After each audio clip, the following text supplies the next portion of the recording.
The pioneers who first settled in the western United States had to fight Indians and outlaws. And though the odds were heavy against them, there was one man to whom they could turn for help. That was the masked rider of the plains. It was he who brought law and order to the frontier and made peace and security possible for the honest ranchers and their families.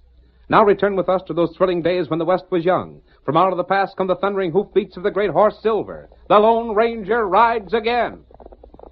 Come on, Silver! We're heading for the Barnes Ranch. Donald's waiting on the trail ahead. Hi-yo, Silver! Away!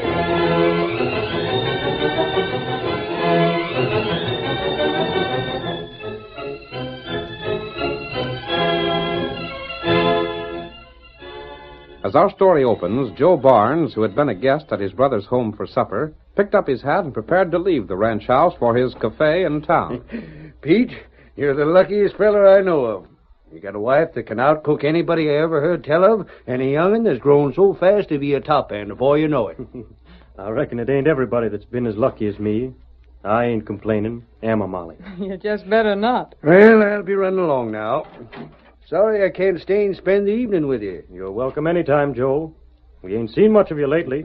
Shucks, I reckon you know how running a cafe keeps a fella busy. Yep, I suppose. Doggone horse. He's seen me, so he's anxious to get started for home and oats. Well, good night, all. Good night, Joe. Come soon again. Night, Uncle Joe. Good night, Davy.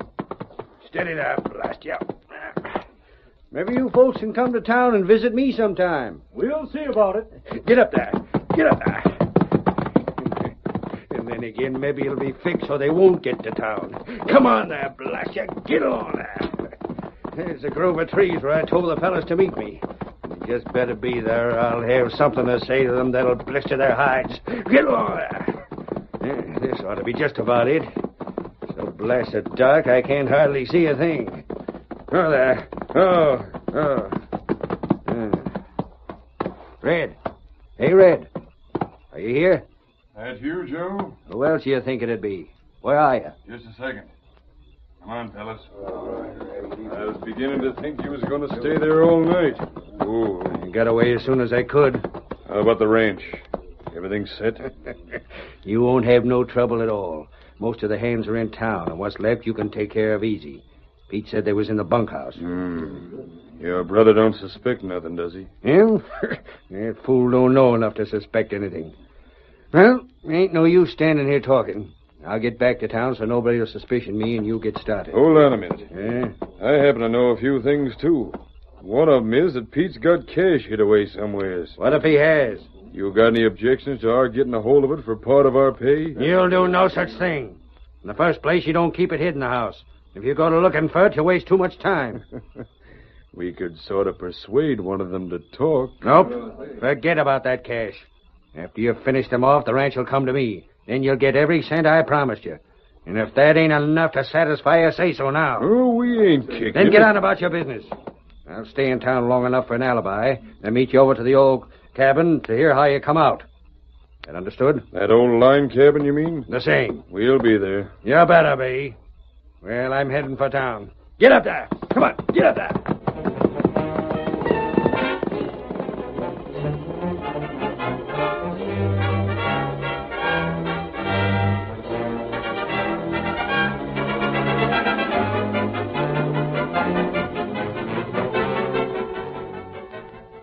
Half an hour later, as the Lone Ranger and Tonto raced through the night, they saw a red glare in the sky to the west. What matter? Look, Tonto, in the distance. There, fire. It can't be a signal fire. It's too big for that. I wonder... Maybe house burn. It must be. That's just about where the buildings of the Barnes Ranch should be. Come on, Tonto. We won't go to town yet. We'll cut across country and see if we can't help. I'll Silver! Away!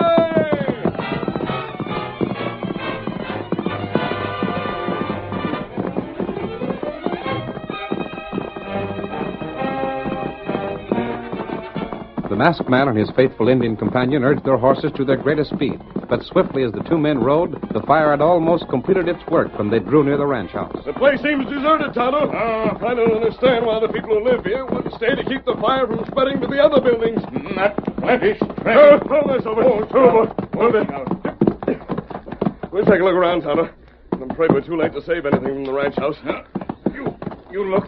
What is it? There, marked, many horse. Those hoof prints were made recently. Wonder why those riders left. Mister! Oh, mister! There, boy. Mother Corral. Maybe he can tell us what happened. Then come. Oh, please, mister, get my mother back. You're masked. It's all right, son. Tonto and I are not outlaws. Here now. See if you can't tell us what's happened.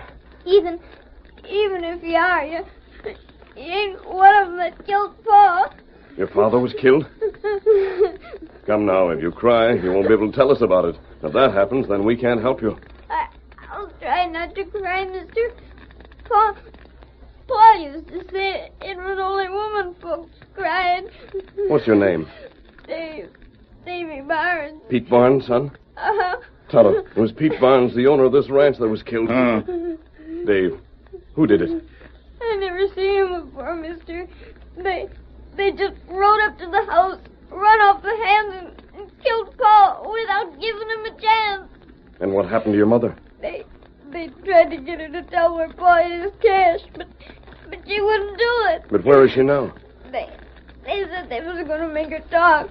And then they heard you calling to your horse, and they rode off.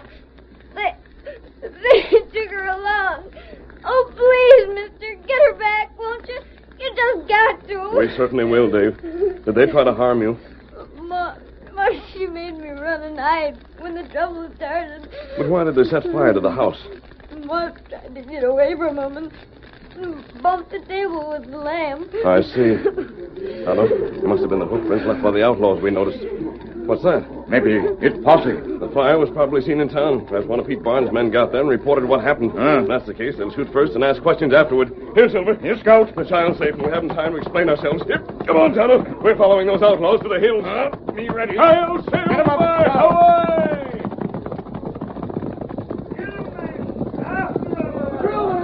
Hold on, get away! Hold it there. Come on, keep on after them, boys. Ride hard. Ride!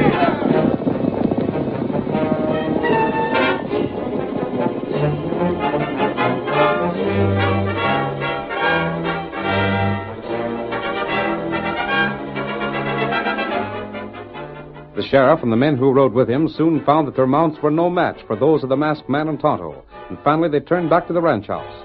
We see them as they draw their horses to a halt by the smoldering remains. Oh, there. Oh. Gosh, you. Them cooks sure ruined your brother's place, and no mistake. And I'll bet my saddle I know who done it. You do? This looks like the work of Red Purvis and them pesky mavericks that travel with him. If I ever get them where I can... Joe, there's the young un, Davy. Well, I'll be... Davy, come here. Sheriff, them fellows you saw leave here didn't do this. Huh?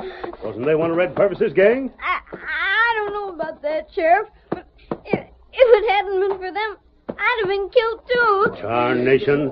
And we almost drilled the wrong fellers. Say, Joe, what's ailing you?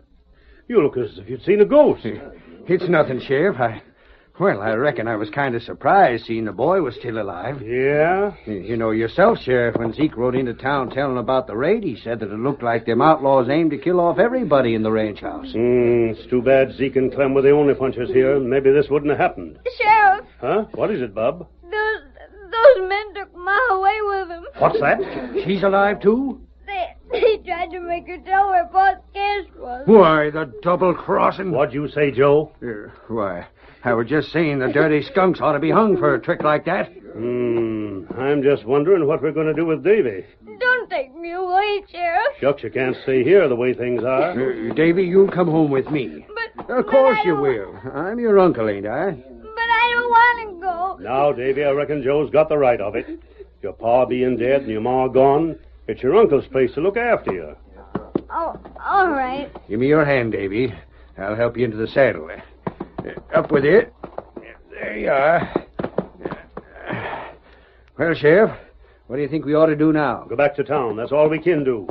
But by heaven, the cooks that did this is going to pay, and pay plenty.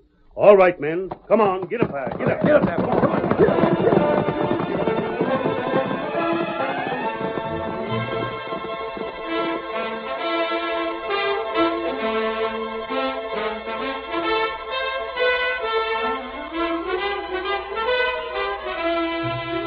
In the meantime, Tonto and the Lone Ranger followed the outlaws. Their trail was an open book to the keen-eyed Indian. Hurry, old fellow. Tonto, I don't think we can be more than 10 minutes behind them now. The main thing is to rescue Dave's mother. When she's safe, we can try to capture the outlaws. We get 'em. Come on, Silver. What's the matter, Silver? Something's wrong, Tonto. Silver wouldn't have stopped. Tonto, look. They're a heap big drop. It's a break in the plateau. Silver saw it before we did. Come on, old boy. We'll get close and have a look at it. That's close enough, old fellow. Look below, Tonto. You can't see the bottom. That must be a drop of at least 1,000 feet. Aye, plenty deep. We lost the outlaws' trail. Them come this way. But how could they have crossed? No horse could make that jump. Let's have a look, Kimasabi. Stay there, Silver. That's how them cross. Do you see something? Yeah, you look. There. There was a small bridge here. Yes. You can see where the timber supported it on this side. They knew about this bridge, Tonto. They chose this trail for that reason. And when they crossed the bridge, they must have chopped the supports away on the other side. Yes, and with those supports chopped away, the timbers on this side were too weak to hold the bridge, and it fell below. That right? Well, we've got to find some way to follow. A woman screaming. Maybe them hurt her. The outlaws have stopped in those woods. I believe they can't be followed further. Again, quick, get your rope. Me get it. What you do? You see that stump across the way directly opposite? Me see it. We'll rope that stump, pull the rope tight, and fasten it to the tree right here. And I'll cross the rope hand over hand. Oh, that's plenty dangerous. You fall, you get killed. We'll have to chance it. Do you hear that? Hurry, Tonto, hurry!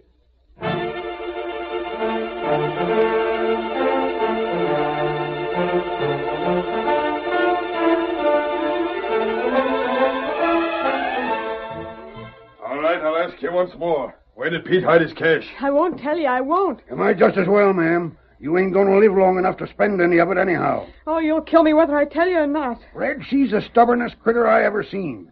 Maybe we ought to keep on going for a spell before we ask her again. What for? There's nobody can get across the gap. We're safe enough. And before I'm through, she's going to talk and talk plenty. Now, look here. There's a chance, just a chance, mind you, that if you tell us what we aim to know, we'll let you go. I don't care what you do. I've got nothing to say. Why, you... That wasn't one of our horses. We've been followed. Come on, let's see who it is. Anyways, they can't get There's a fellow hanging by his hands from a rope. He's coming to this side. He's sure got nerve. Get your knives. Cut that rope. Cut the rope and drop into those rocks down below.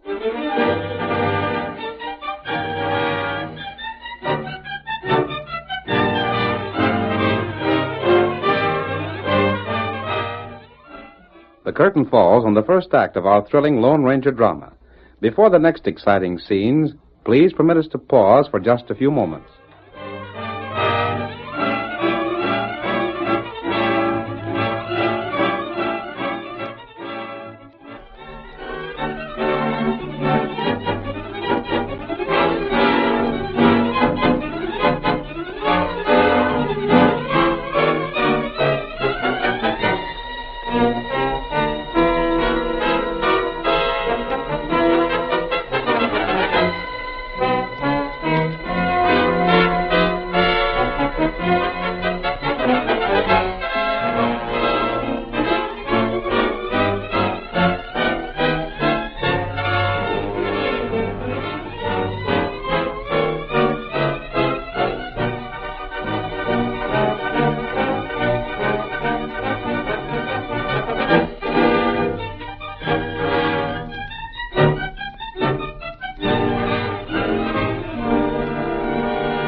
Now to continue our story.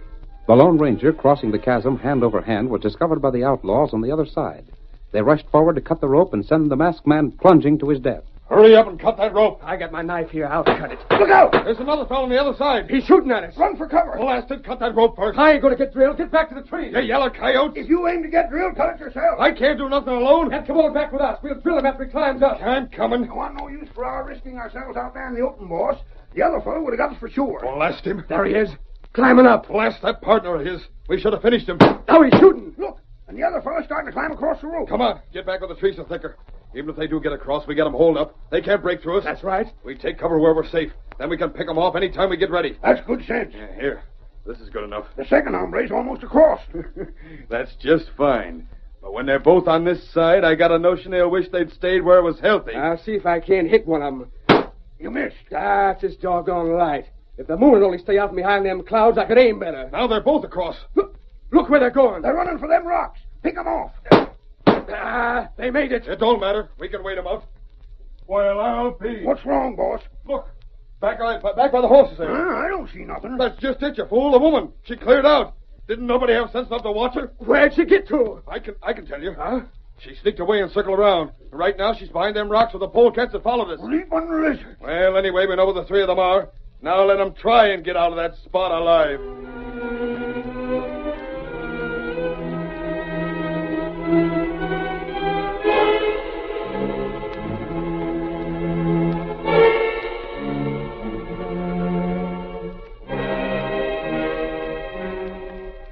Below the level of the rocks, Mrs. Barnes. I will. Tonto, we're in a bad place.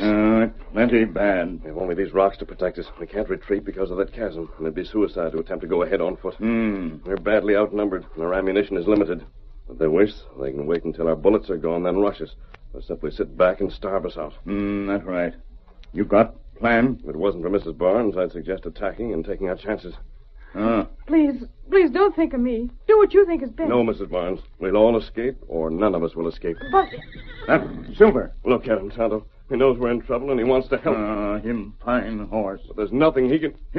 Him back up? He's going to try to jump across. He'll never make it, Tonto. No, Silver. Stay back. You hear me, Silver? Stay back. Him come anyhow. He's running. No horse can make a jump like that. It just isn't Look. possible. Look. If he falls... Tonto, he made it. Good old fella. Here, Silver. Here, old boy. Him keep fine horse. I wouldn't have thought it possible unless I'd seen it with my own eyes. Silver's the finest horse in the world, Mrs. Barnes.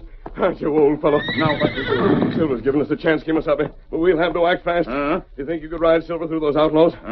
But you not stay here. Yes, Tonto, I believe it's best. Silver could carry the three of us, but I don't want to have a woman run the risk of being shot. But I told you... Wait, Mrs. Barnes. Have a plan that'll work. Get mounted, Tonto. Be ready. As soon as the moon goes under a cloud again, we'll show those men something they don't expect.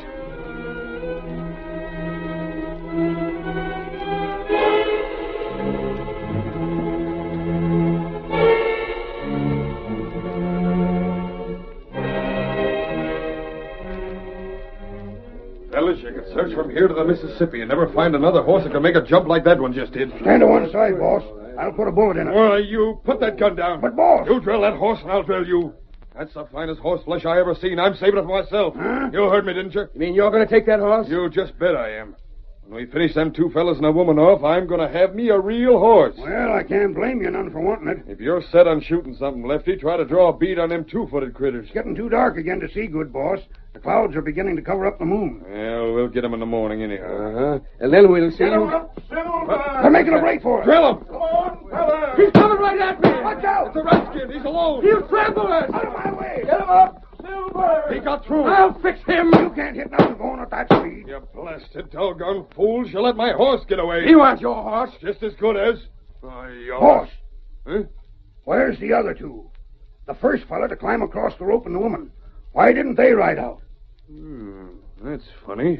Maybe they were shot and we never knew it. My gosh, I bet they was. They wouldn't have stayed behind if they wasn't. We'll go see. Come on, fellas. Keep your guns handy, and if you're fired at, take the cover. You just bet we will. And if you sight 'em first, shoot to kill. Funny they don't do something. Careful. Maybe it's just a trick. They're gone. No. If you don't believe me, look for yourself. Well, of all the... Now, what could have happened to them? I got it. Huh? Look at where they was, boss. They could have crawled from here back to that rope without our seeing them. Well, what about it? Just look at the rope. Rope flew. You see what happened, boss? He tried to carry the woman back across, and the rope broke with a double weight. Just so. They probably figured the engine would draw our fire while they was getting away. But they never made it. That means they're all smashed to pieces on them rocks below. They must be. Good enough. That's two of them accounted for. And the engine, he don't matter. Nobody around here'd believe anything a redskin said anyhow. Just the same, I wish he hadn't got away. Well, it couldn't be helped. Let's get to our horses. We still got to meet Joe and tell him how we come out. Come on, boys. Let's get back now.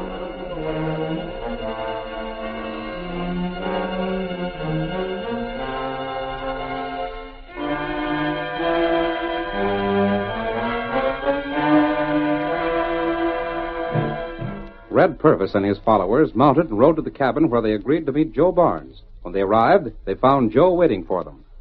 You double-crossing polecats. Get in there. I've been waiting to say a few things to you fellas. Now, look here. We done the best we could, Joe. Yeah? Well, first off, you let the young'un get away from you. I told you to clean out the whole family. But I told Shut up you... and listen. And on top of that, you figured on disobeying orders. When I told you to forget about the cash Pete had hid away, I meant it. There weren't no harm in trying to make the woman talk, was there? Where is she now? Shucks, she's done for, Joe. Right now, she's smashed up on them rocks back in the hills. You sure of that? Well, So he ain't, eh? She must be, Joe. Anyhow, we'll make sure in the morning. I'll send Squint back to have a look. And how about the kid? You know I wanted them all killed. Pete had the richest spread around these parts. But as long as there's just one of his family living, I can't claim it. The reason we didn't get him, Joe, some of the fellas was riding towards the ranch house. We had to run for it. But we can still fix him somehow. Never mind that. I'll take care of him. Yeah? He's at my house in town right now. I know what I'm going to do. But if everything works out all right, it won't be the fault of you, fellas. You made more mistakes tonight than I made in my whole life.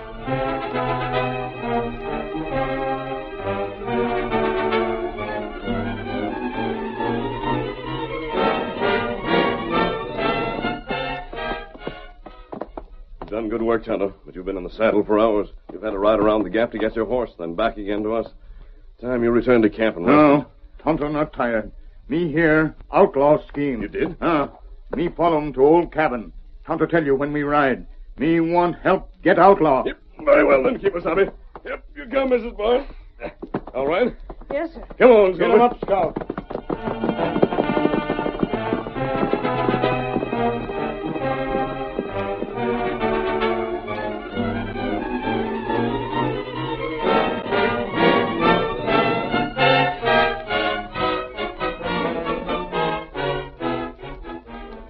You've got to believe me, Sheriff.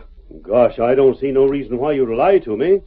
But it still don't seem possible. I'll prove everything I've said. And Pete's wife is outside there? She is. Well, Where's Joe Barnes? why, just about a half an hour ago, I seen him ride by going towards his place. A half hour ago. And there's no time to waste, Sheriff. Dave's life is in danger this very minute.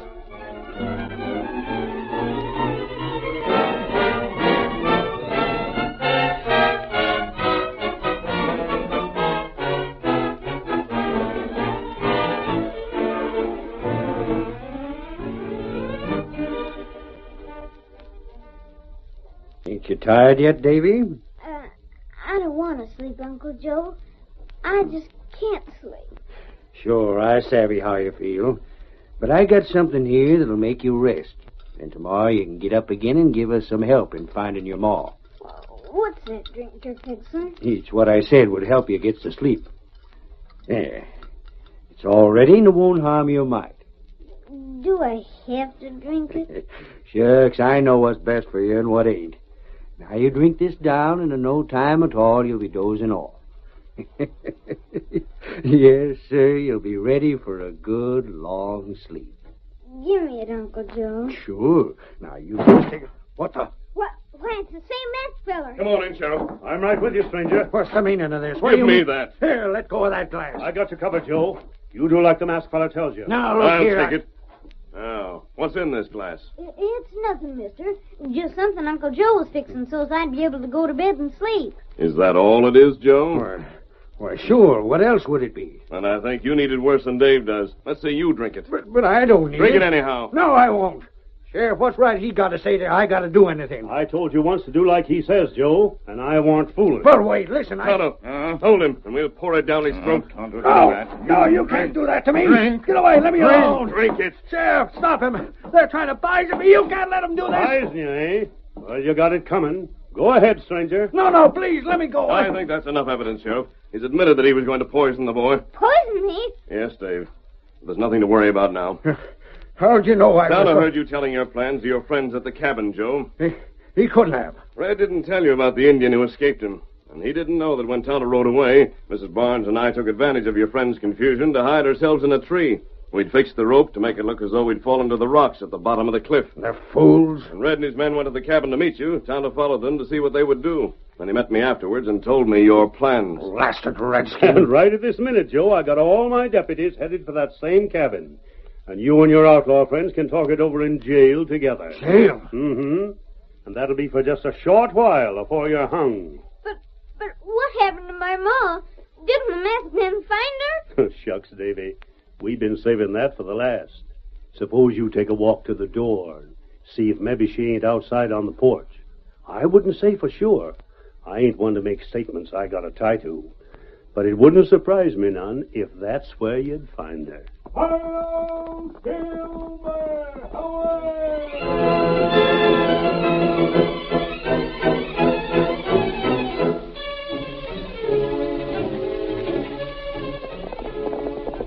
Come on, Silver, old fellow! We're heading for the Indian country in the hills! Hello, Silver! Away!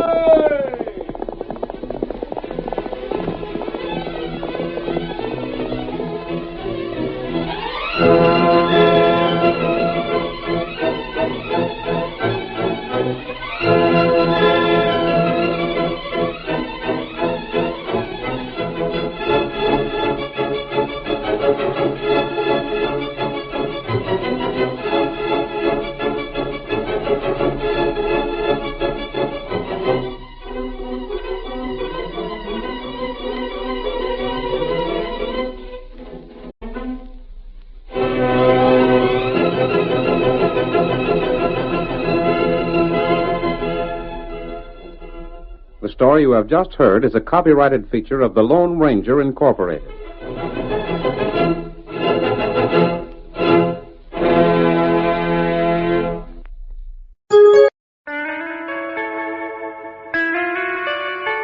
The great guitar sound of today is Gibson. Gibson is used by more top groups and players than any other guitar. Every Gibson is the finest guitar of its style. Try a Gibson at your Selma dealers.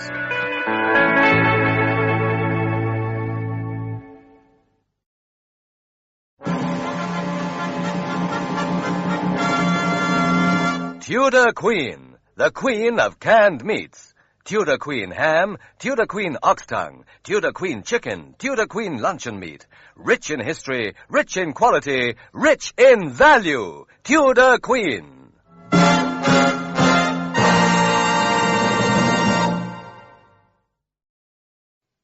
You're listening to 1940s Radio on the Rocket Classic Radio Network.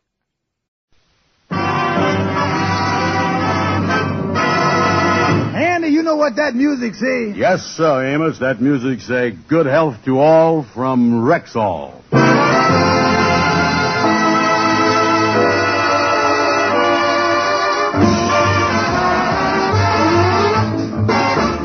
The Amos and Andy Show, written by Joe Connolly, Bob Mosher, and Bob Ross. Featuring Ernestine Wade, Johnny Lee, Amanda Randolph, John Brown, Ken Christie, Will Wright, Jeff Alexander's music, yours truly, Harlow Wilcox, and starring radio's all-time favorites, Freeman Gosden and Charles Correll. Amos and Andy.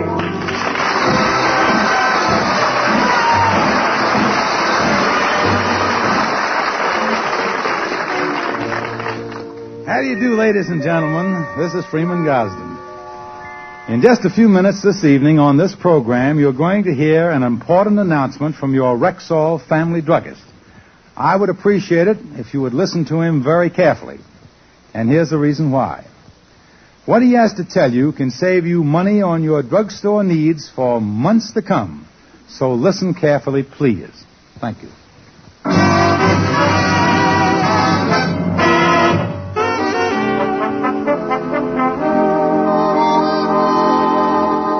Well, our old friend the Kingfish had his usual full day. He was up at 11 o'clock sharp.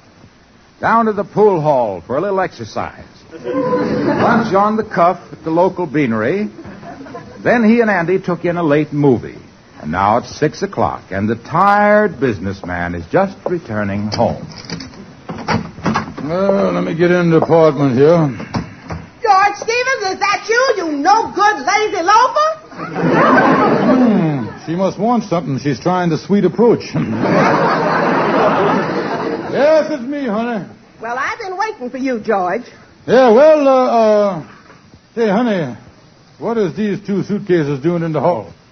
They ain't ours, is they? Of course not. You know we ain't had no luggage in 22 years. The hotel seized our suitcases when you couldn't pay the bill on our honeymoon. Oh, yeah, I remember that. We had to shoebox it back from Niagara Falls, yeah. Do we have company, honey? Yes, we do.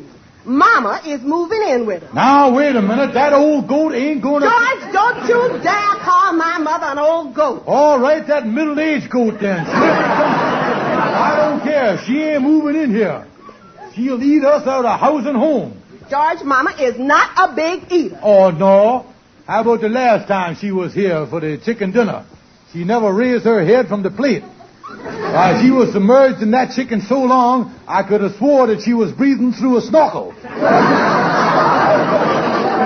ain't moving in here, I'm telling you that. George, Mama is already here. Well, I don't care. She gotta go. I was tossing out of here bag and baggage. Now, wait a minute, George. Yes, sir, this is football season, and I'm gonna celebrate it by drop-kicking her down the front step. George Stevens? I'm gonna take that old rhinoceros, and I was gonna tell her... Did somebody call me? Well, George, here's Mama. Tell her what you was going to tell her. But Sapphire... Go ahead. Mama, George has something he'd like to discuss with you. Well, Mama, the thing is... What you got to say to me, Baldy?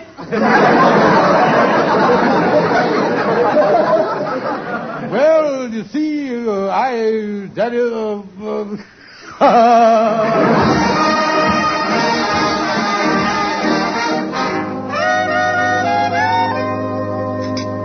Mama, would you care for some more roast beef? No, thank you, daughter. I couldn't eat another slice. Oh, go ahead and have one more. 13's an unlucky number.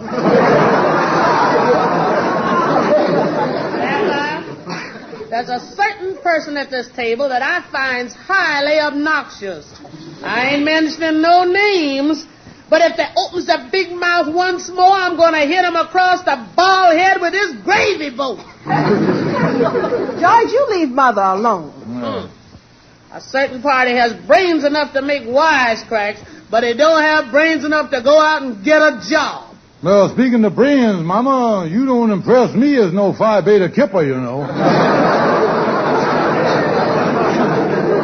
That IQ of yours, you'd have to study to be a pinhead. But I'll tell you one thing. If I went out looking for a job, I wouldn't have no trouble. What is you talking about? I bet you I could get a job faster than you could any day of the week. Oh, I could get a job quicker than you could. Ha, ha, ha. I could get one lots quicker than you could. Well, why don't you settle it? What you mean? Well, tomorrow morning, Mama will go out and look for a job. Yeah, that's a good idea. And then, George, you can go out and look for a job. Yeah, like the marinated herring said, I was all right till I opened my big mouth.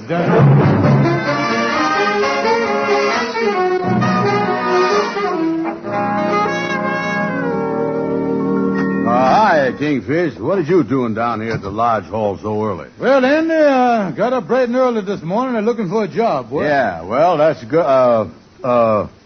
Hey, excuse me for protruding, Kingfish. My adenoid's been flopping around on me here, and I ain't hearing so good. I just heard you say something I know you didn't say. No, Andy, I'm going to get a job, boy. Me and my mom-in-law done had an argument, and I getting a job, that's the only way I can keep my self-respect. Yeah, but getting a job, this is serious. This is just as bad as them Japanese fellas that gets desperate and takes a knife and commits heebie-jeebies. I was forced into it, boy. I said I could get a job before my mother-in-law, and if I don't, well, I'd be disgraced for life. Yeah, that's right. You wouldn't want her to get the upper hand. I guess that old gal is about the meanest thing this side of the Iron Curtain. Well, I got the classified ad section here. I done checked a few jobs. Well, there must be a lot of defense work now. Maybe you can get a job at the shipyards. No, ain't I a little afraid of the shipyards. I worked there during the war. They started me off as a welder with a torch and one of them big steel hats, you know. Yeah, it did, huh? Yeah, I was welding away on the ship there when I leaned over to get a better look at my work, and I welded myself right to the deck. Well, I agree that a fellow ought to stick on the job, but that is carrying it a little too far. Well, I thought about trying one of them big automobile factories this time. What do you think of that? Well, I don't know about them. You know, that's where we lost poor old Brother Thompson. He was working in the plant foundry down there, I think, when he accidentally fell on one of them conveyor belts. He come out 2 buildings later shaped like a crankshaft. Wait a minute. minute. Here's something here. Look at here. Help wanted, male and female. Thompson's Department Store. New branch opening this week. Situation open to all categories. Yeah, applied employment office room 508 for aptitude test. Many executive positions still open. And this is it. Yeah. You know, that's over on 134th Street. That's a nice-looking store. The other day when it was raining, I went in there and tried on shoes for a couple hours.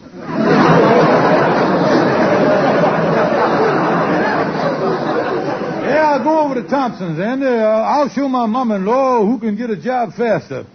They say here that you ought to take an aptitude test. That's what you got to do, and yeah, that's what's that, Andy? That aptitude test. Mm-hmm. Is that where it takes the blood out of your ear? No. That's to find out your IQ. Oh, yeah. You know, you put square pegs in the round holes and answer questions true and false and all that stuff. I took one of them during the war down to draft board. Aptitude test, yeah. How'd you make out, Andy? I don't know, Kingfish. After they looked at my paper, they told me to go home and hide till the war was over.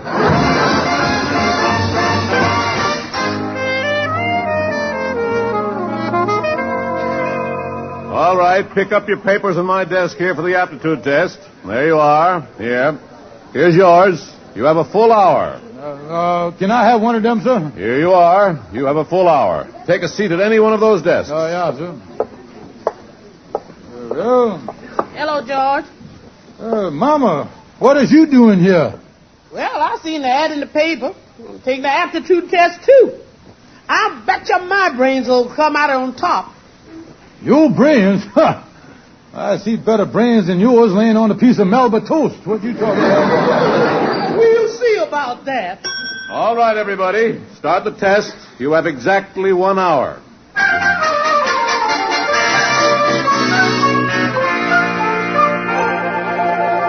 All right, time is up. Time's up.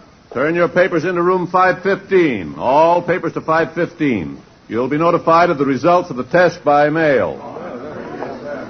Oh, well, holy mackerel, I just finished the thing in time. Oh, me, I wonder... Well, how'd you do, George? Oh, fine, mother-in-law, dear. It was a snap. I went through it faster than Einstein through Guffey's reader. Well, George, I got some shopping to do. I wonder if you'd turn my paper in with yours at room 515. Oh, yeah. Give me the thing. I'll turn it in for you. 515 is down the hall here. Look like Mama done a pretty good job here on her paper. She's an old walrus, but she's a pretty bright old walrus. Yeah, if she did better than me, I'd never live it down. I wonder... I gonna do it. Nobody in the hall here. I'll scratch out Mama's name, and I'll put my name on her paper. And I'll put her name on my paper. That's exactly what I do here. Yeah, I'm glad I thought of this. With my mind, I ought to be in Washington.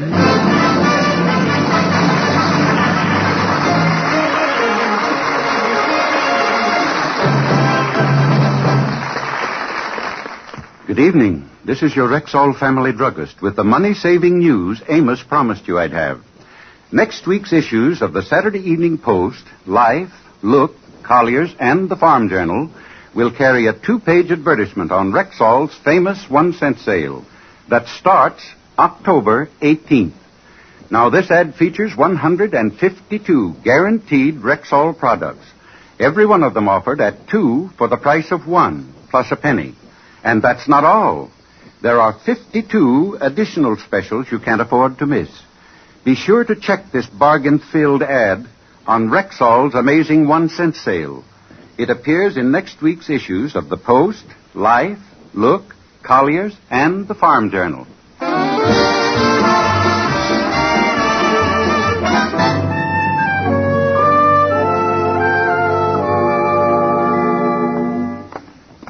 Walk with me back to the house, Andy. Yeah.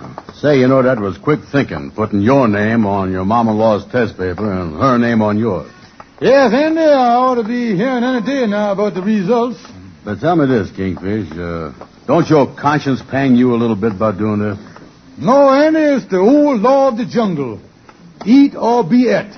I has done blue-plated her before she blue-plated me. That's it. Well, there's my house here. I'll get on in, Andy. Well, I'll see you later, Andy. Yeah, well, so long, King. So long, boy. So long. So long. Is that you, George? Yes, honey. Me and Mama's been waiting for you. Oh, yeah. Seeing you two standing there when I come in gives me a rough idea what Papa Vulture thought when he came face to face with the two vultures in his nest. Never mind that, George. These 2 letters come today from the Thompson department store. One for you and one for Mama. We've been waiting, so now, George, you open yours first. Yeah, be only too happy to open the paper, yeah. Yeah, let's see how you made out, Baldy. Look, Mama, I got an idea that in just a second here, you is going to be smirking from the other side of your upper plate. Now, let me get this open here.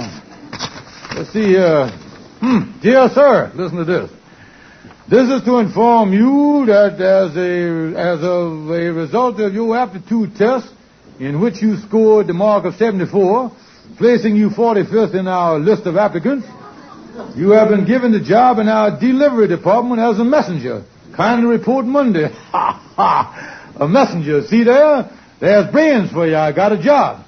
Well, mother-in-law, dear, open your letter. Yes, hurry up, Mama. Yeah, well, I hope it won't be too much of a shock to you.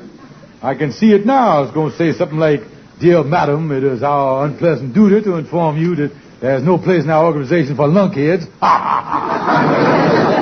You stop that, George. Mama, what does your letter say? Let's see now. Dear Mrs. Smith, this is to inform you that as a result of your aptitude test, in which you scored a mark of 100, placing you number 1 in our list of applicants, we find you qualified for an executive position. Hey! We are assigning you to our delivery room where you will be full charge of all our messengers. Kindly report. No. I've been fouled. I demand a recount. They can't do that.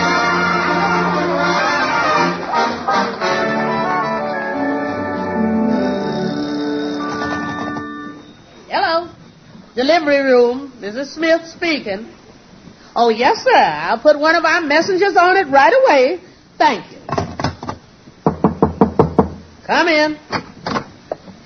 Excuse me, mother-in-law, dear, but I have to deliver this big package down at 72nd Street.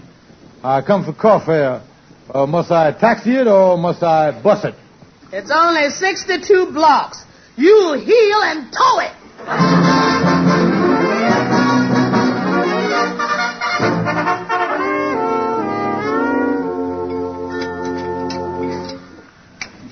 Pass the meat platter, George. Yeah, all right. Yeah, here you is, Mama. You better get a move on down at the store, too. Yes, Mama. You is the worst messenger I have under me. Yes, Mama. George, you don't want to give Mama's department a bad record, do you?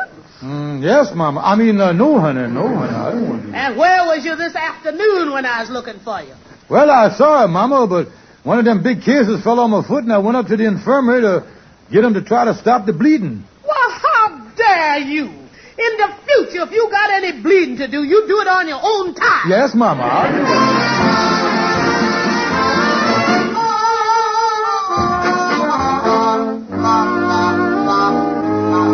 Oh, and I'm telling you, boy, that is terrible. She drives me around the store like a dog all day, and then I gets it again at night. Oh, yeah, that was certainly a nasty boomerang there, getting a job and having your mom-in-law as your boss. Yeah, you ain't got no idea, Andy. Look at the way I twitching here. I'm nervous wreck. I shook so much last night that I jiggled my bed halfway across the room. You was bad off, Kingfish. And look at the way your eyes is bugging out there. I ain't seen nothing like that since I was down at the fishing pier and stepped on a flounder. Oh, I tell you, Andy, it's terrible. My mother-in-law blasting at me all the time. The only peace and quiet that I had in a week was last Thursday night. She tried to eat a 4-decker sandwich and her jaws locked on her for 2 hours. Well, why don't you just up and quit the job? Well, I can't, Andy. I can't give in to my mom-in-law. I can't admit defeat. I gotta fight, Andy. I gotta fight this thing out. Yeah, if there was only some way that you could get the best of her. Yeah, if only I could find... Come in. Well, Algonquin J. Calhoun, how is you, boy? Yeah, what is you doing over here, Calhoun? Oh, I just come from the First National Bank. We had a big disagreement. Big disagreement about my balance. Yeah, well, what's the trouble? Well, as far as I can figure, at that bank I have just $139.38 overdrawn. Yeah, well, what did the bank say? They say I ain't got no account at all. Well, that's them banks always bringing up them little technicalities. Kingfish, what's the matter with you? Look at that face of yours. Last time I seen anything that sad looking was in a bowl of clam chowder. Oh, I don't know. I messed myself up. Me and my mother-in-law applied for a job, and I switched the aptitude test papers, and she ended up being my boss. I really outfoxed myself this time. Oh, yeah, that old lady is really making a nervous wreck out of the Kingfish. Yeah, I tear my hair out, only I can't afford to lose no more. Calhoun, ain't there some way that I can get rid of that old lady? Well, you could...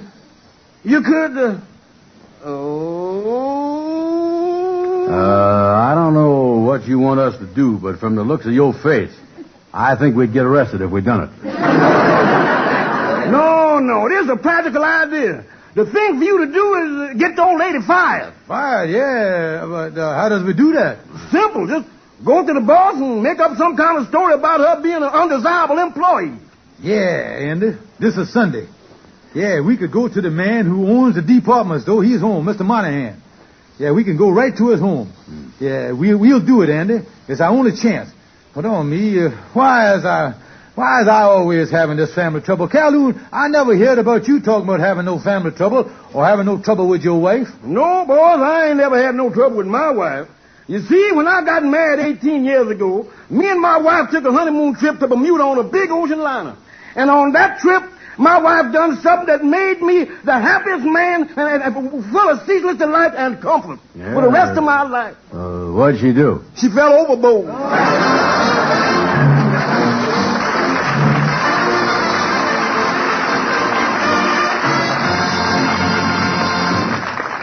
Now, here's a lady with a question for our Rexall family druggist. I'm dying to hear more about that ad on Rexall's 1-cent sale. Well, ma'am, it appears in next week's Life, Look, Collier's, the Saturday Evening Post, and the Farm Journal. 2 full pages crammed with 152 guaranteed Rexall products. All of them at 2 for the price of 1, plus a penny. On top of that, there are 52 other items at super special prices. And to make it easy for you to check what you need in advance of the sale, you'll find a little square before each item. Why, I can use the ad as a shopping list. And to order in advance if you wish. Your Rexall family druggist will gladly lay away your order to be picked up any time during the sale. Where did you say this ad appears? In next week's Life, Look, Collier's, the Saturday Evening Post, and the Farm Journal. Look for it, check it, and save.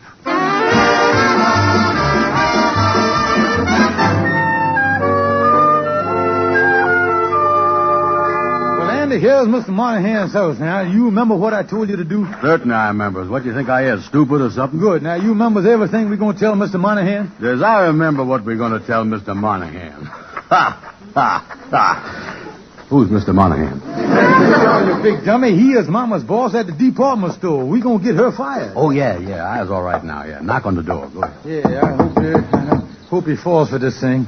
It's our only chance. Yes, what is it? Excuse me, sir. You Mr. Monahan, owner of the Thompson Department Store, ain't you? Yes. Well, I was a loyal employee, Stevens. You've probably heard of the boys down at the store refer to me as old faithful dog Stevens, the company man?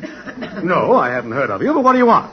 Well, Mr. Monahan, I has come here with important information that I feel you should know. I'm revealing this information because I feel it's my solemn duty as a loyal employee of the Thompson Department Store. In other words, I'm doing it from my old alma mater. You see what I mean here? Well, what is this information? Well, Mr. Monahan, this is Mr. Brown here, and I think we better step inside. What we're going to brood about is rather confidential, and I'd rather do my bruting inside behind closed doors, you see. Oh, very well. We'll come in. Yeah, after you enter. Yeah. Now, what is this all about? Mr. Monahan, it is my painful duty to inform you that you have a terrible fiend in your employer. Yeah, and besides that, she ain't a very nice person either. Her name is Ramona Smith. You mean Ramona Smith from the delivery room? Yeah, they're known in your employment records by that name, but known to the police of 4 continents as Ruthless Ramona, the child deserter. What? Child deserter? Oh, yeah, sir. While she labors in your store, you see, this heartless woman has left 12 children at home, ages 2 to 9, without no parental care. And this is the man here who can confirm it. This is her husband right here. There you Her go. husband? Yeah. Yes, that's right. Just poor unfortunate that she cast aside like a dried-out banana peel. Yeah, that's me, all right. Now, wait a minute here. You mean to say that while she's working, she's neglecting her children? Why, she makes a good salary at the store. Yeah, but, mister, me and the kids never sees a dime of it. On payday, she goes right from the cashier's window to the racetrack. Yes, it's a sad thing, mister, a sad thing. Oh, yeah. Last week, she put the food money on a 3-horse parlay. Me and the kids listened to the race on the radio. Oh, I tell you, it broke their little hearts when their roast beef dinner pulled a tendon in the stretch. Doesn't she bring anything home from the track so these poor children can eat? Well, Miss Monahan, I dropped by a place the other day, and I never hoped to see a sadder sight than a 2-year-old child spreading peanut butter on an old pari-mutuel ticket. Oh, yeah, it's terrible, just terrible. Oh, wait a minute here. You're their father. Why don't you do something for these poor, neglected children? You're a man. Why don't you do something? Well, you see, yeah, why don't I, KP? Well, you forgot, Mr. Brown. You was a sick man. You was practically left dying in the bed there. You had to get out of a sick bed to come over here. Oh, yeah, that's right. Oh, I was sick as a dog, mister. I really... Well, this is certainly a sorry state of affairs, a woman neglecting her family. I have children of my own, and I'm not going to be a party to this.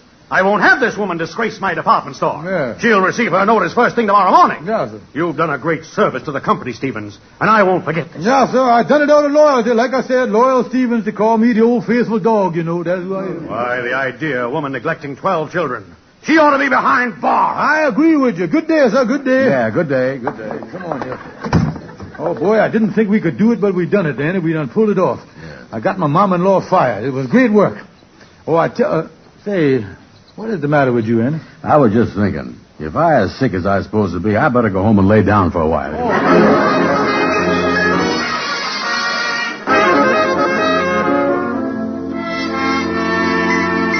Well, come on, boys. Walk with me back to the apartment.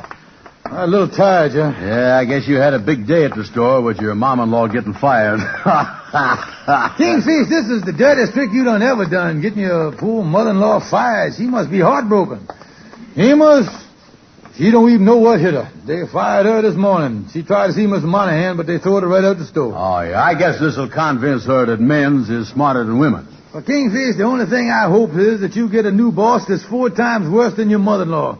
That'll teach you a lesson. Oh, take it easy, Amos. Well, there ain't no chance of that happening. They're giving another one of them aptitude tests to pick a new boss. Yeah, they put an ad in the paper. It's open to all employees of the store and everybody else, too. Yeah, and you got 100 in the last one. With your experience and everything, you probably get a higher mark than it's even possible to get. Yeah, well, I can't help but feel sorry for your mother-in-law. Well, don't be silly, Amos. That's like feeling sorry for a barracuda.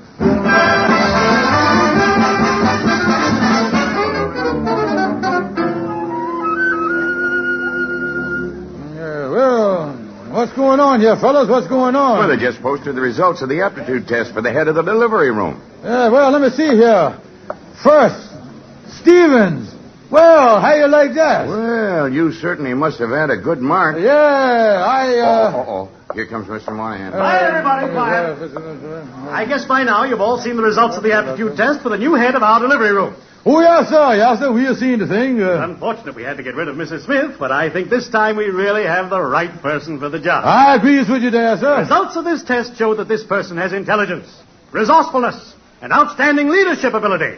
Yes, sir. I'm supposed to agree with you again. And now, gentlemen, I'd like you to meet the new head of the delivery room, the one who got the highest mark in our aptitude test that was open to everyone.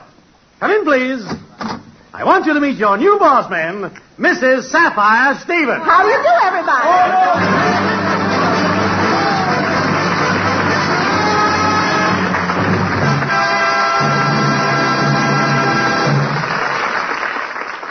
Friends, here's a tip from Old Man Wilcox. Sometime this week, pick up one of these magazines. Life, Look, Collier's, The Post, or the Farm Journal.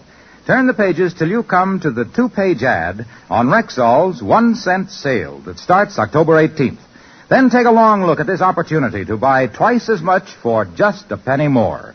You'll find 152 guaranteed Rexall products, all of them offered at 2 for the price of 1, plus a penny more. Then check the 52 additional items, priced so low you won't believe your eyes. Remember, watch for this ad in next week's Life, Look, Collier's, The Post, and the Farm Journal. And don't forget, ladies and gentlemen, to visit your Rexall Family Drugstore. Thank you. And by the way, don't forget your community chest, too. Good night. See you next Sunday.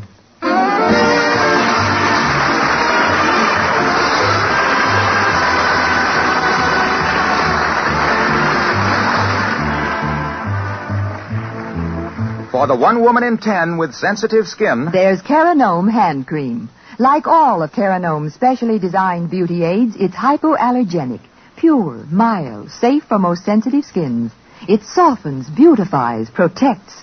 Try Caranome Hand Cream. As advertised in Vogue, Ladies' Home Journal, Woman's Home Companion, McCall's, and sold at Rexall drugstores everywhere.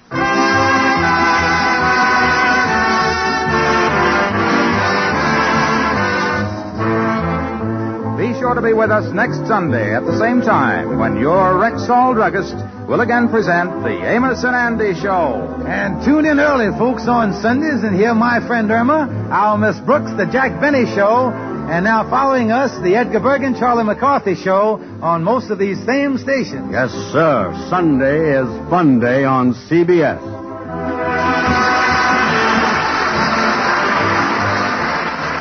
This is the CBS Radio Network.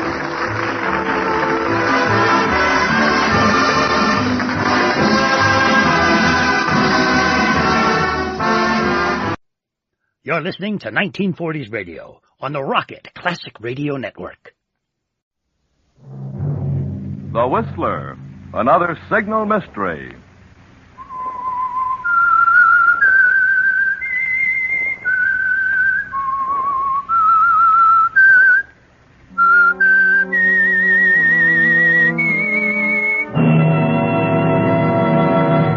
I am the Whistler.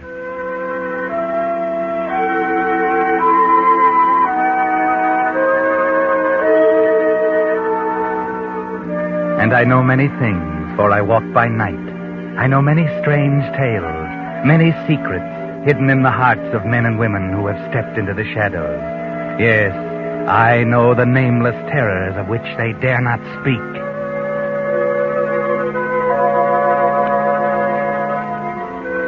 Tonight, the Signal Oil Company, marketers of Signal's famous Go Farther gasoline and motor oil, bring you another in a series of strange tales by The Whistler, the story of the wild moors and strange people of Devon. Listen to Local Storm.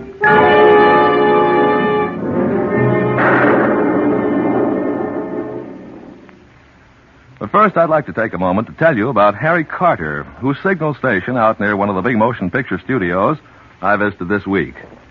When I asked Harry how long he'd been serving Culver City motorists, he replied, "I've been doing business here since 1927, and some of my first customers are still with me after 17 years. One of Harry's proudest jobs is keeping a fleet of 28 studio limousines in first-class condition. And you've never seen cars gleam so brightly or motors hum so sweetly. Naturally, a dealer that gives such service has lots of steady customers. To keep that sort of service going, there's Jerry Corelli, who's been helping Harry 12 years, and Conrad McCoy, who's been with him 6 years. Well, friends, like Harry Carter, all signal dealers are permanently in business for themselves. So you can depend on them for conscientious, thorough service that'll keep you satisfied year after year. Get acquainted this week with the friendly signal dealer near you. You'll find that for sincere interest in helping your car last out the duration, you can't beat your neighborhood signal oil dealer. And now, The Whistler.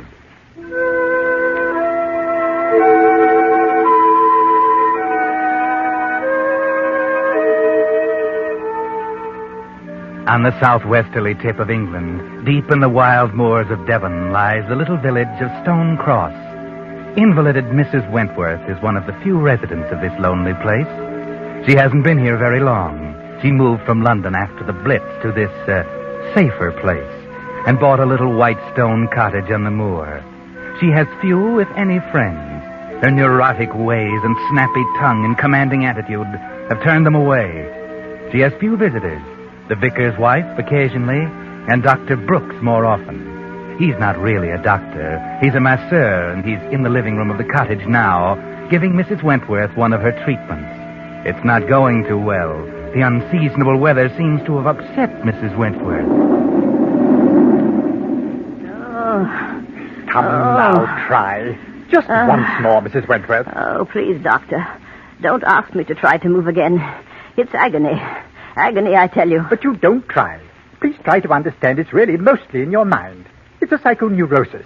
I can't believe the pain's as bad as you say. My dear man, it's only by sheer pluck I stopped from fainting because of the excruciating agony in my legs. And this beastly weather has made it 10 times worse. I don't think you should make me exercise.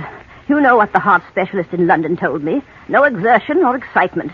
Besides, I don't think they help me. Well, haven't you felt any improvement from all this massage treatment? Well, the swelling seems to have gone down a bit. Swelling? Mrs. Wentworth, you've never had any swelling. Oh, yes, I did. And the aching, if only you knew. Sometimes I feel like giving up. So do I. What do you mean? I mean, if you won't try, then there's nothing more I can do for you. You say my massages don't help you, and you don't do your exercises, and you don't follow your instructions, and you don't take your medicine. Certainly. They don't do me any good. You should try something different. You promised to cure me. You ought to be ashamed of yourself. You're sworn by oath to administer to the sick and to relieve the suffering, and you say it's a waste of time. Very well. I'll see what else I can do. You'd better, or I'll cut you out of my will without a penny. Sometimes I think you're letting me die on purpose, just to see if you can get your hands on the money. But let me tell you this. If I don't feel better, a lot better very quickly, I'm going to get a fresh will drawn up. Now, please don't say foolish things, Mrs. Wentworth. I don't need your money. I assure you all I'm doing is my very best to make you well and have you walking again. And what about my wheelchair? You said you'd fix that, too. Hark at it. All the time, squeak, squawk, squeak, squawk, squeak, squawk. It's getting on my nerves. Well, I really don't have time now. I have to be back at the village hall by 6 to assist at the post-mortem. Post-mortem? Who on? Old Mrs. Lynn.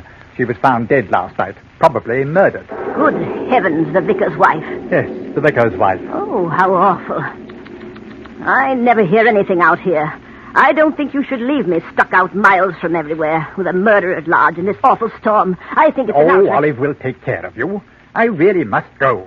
I'll phone you if I get any worse. Yes, do that. Olive will let you out. I can let myself out, thank you.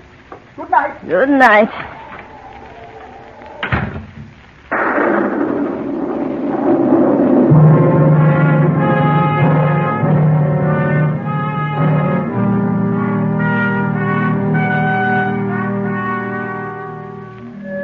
But Dr. Brooks didn't go to the village. If she could have watched him, she would see him making his way through the wet, rotting vegetation of the overgrown garden to the rear of the cottage. Mrs. Wentworth might have wondered about that if she had seen, but she didn't, and so... Olive! Olive, come here, Olive. Where are you? Yes, Mum. If my dear husband were alive, he'd horsewhip that doctor for incompetence. Yes, Mum. Olive, did you hear about the vicar's wife? Aye, Mum. Weren't it awful? Milkman told me. When I went past there this morning, all blinds was down. I thought it was funny. What did he tell you? Who? The milkman. He said Vicar went up to London to see about orphans' outing. And when he got back last night, there she were in kitchen.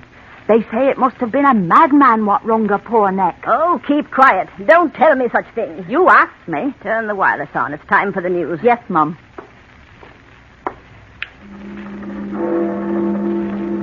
That's right. Leave it there. Anything else, Mum? No, I don't think so. Yes, Mum.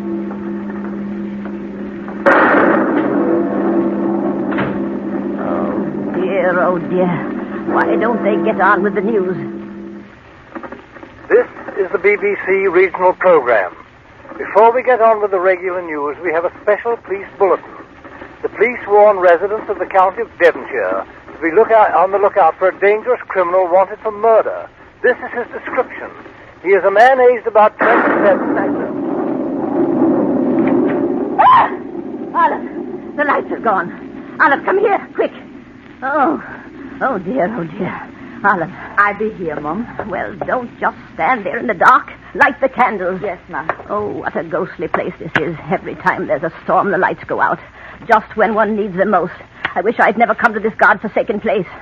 Olive, what have you got your coat on for? I've put you a nice supper on a tray in kitchen. All you have to do is light the gas for the hot water for your tea, Mum. I hope I can be at home before rain starts. You're not thinking of leaving me alone, are you? Yes, Mum. Well, you can't. Dr. Brooks left strict instructions. I was not to be left alone. It be my early night, Mum. You don't seem to understand. I'm too ill to be left alone in this dreadful storm. And Sorry, Mum, but my husband has to have his supper. Come storm or no storm. Nothing hinders his appetite. Oh, please stay. A little while tonight. There's a good girl. Just till the lights come on again, eh? You can see fine now, Mum. Ain't no good being afraid on thunder. Thunder never hurt no one. I forbid you to leave this house. But I got to, Mum. I warn you, Olive. If you go now, I'll cut you and your husband out of my will. I'm an old woman. I won't live much longer. So don't do anything you'll be sorry about later. I have to go, Mum. You don't know George when he's kept waiting. Please don't, Olive. Please don't go. If you'll stay, I'll give you that hat and that coat you liked in the village. I'll buy it for you tomorrow. I'm so afraid. I'm old and I'm lonely. I'm dreadfully afraid. Please say you'll stay, Olive. Sorry, Mum, but I've got to get home. I'll be back in morning. Good night. How can you be so unkind, you ungrateful girl? Come back! Come back, Olive! Come back!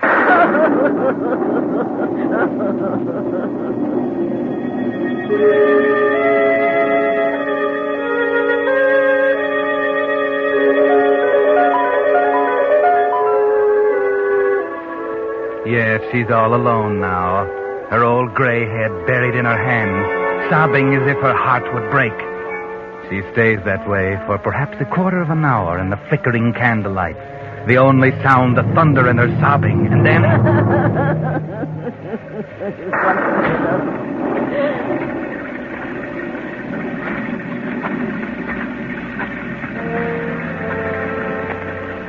What was it? What was that? Oh, it must have been the rain. I don't hear anything now. Couldn't have been that man, that murderer. No, it couldn't.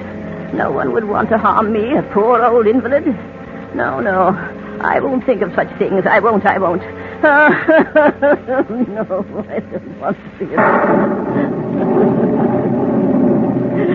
A man is peering in the window. He's silhouetted by the lightning. He's moving away toward the door. Who's that? Is that you, Olive? Is anyone there? Oh, what an awful night. I shouldn't be left here alone. I'll have a heart attack. Oh, dear. I won't be left alone. No, the telephone.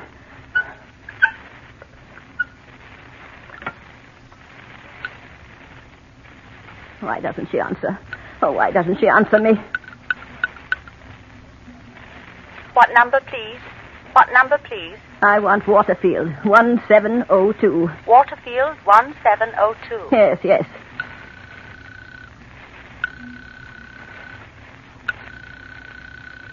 They do not reply. But they must reply. That's the village hall. They're having a post-mortem on that poor... Sorry, they do not reply. Well, keep trying them. There must be someone there. The man is in the room now. I can just see him in the dim, flickering candlelight. He's hiding in the shadow of the doorway. She has her back to him as she sits hunched in her old wheelchair, trying to get the doctor on the phone. Hello? Oh, what is the matter with the phone? Hello?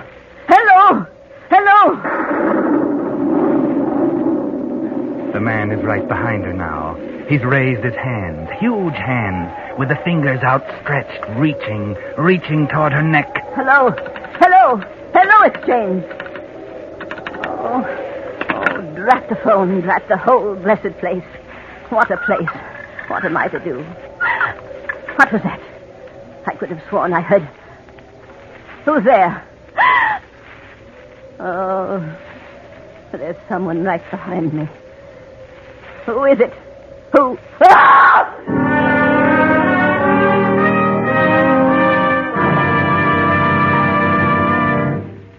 are listening to The Whistler, another Signal mystery, brought to you by your friends, the Signal Oil Company, marketers of Signal's famous Go Farther gasoline and motor oil.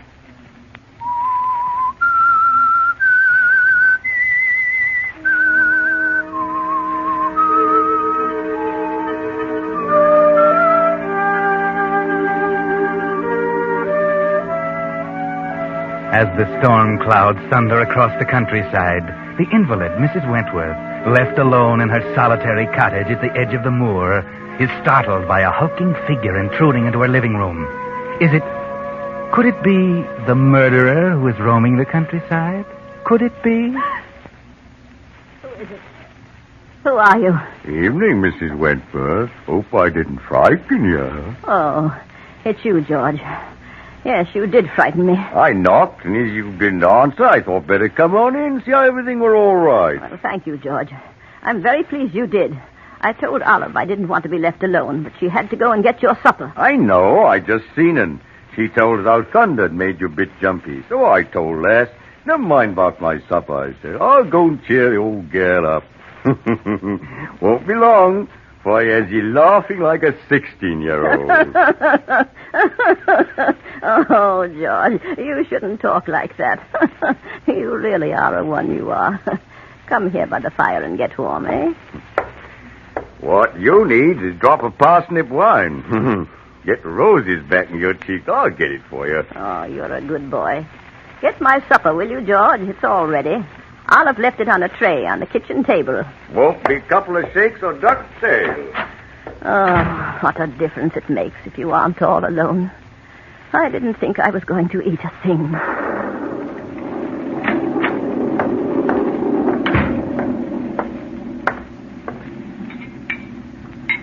Here you be, Your Royal Majesty. Supper fit set before the Queen. Oh, thank you, George.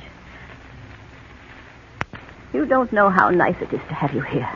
Here you are. Here's your very good health. Thank you. That does go down nice, that do. It's very good. How is my garden these days, George? With the nasty wet weather, I haven't been out of the house since Sunday.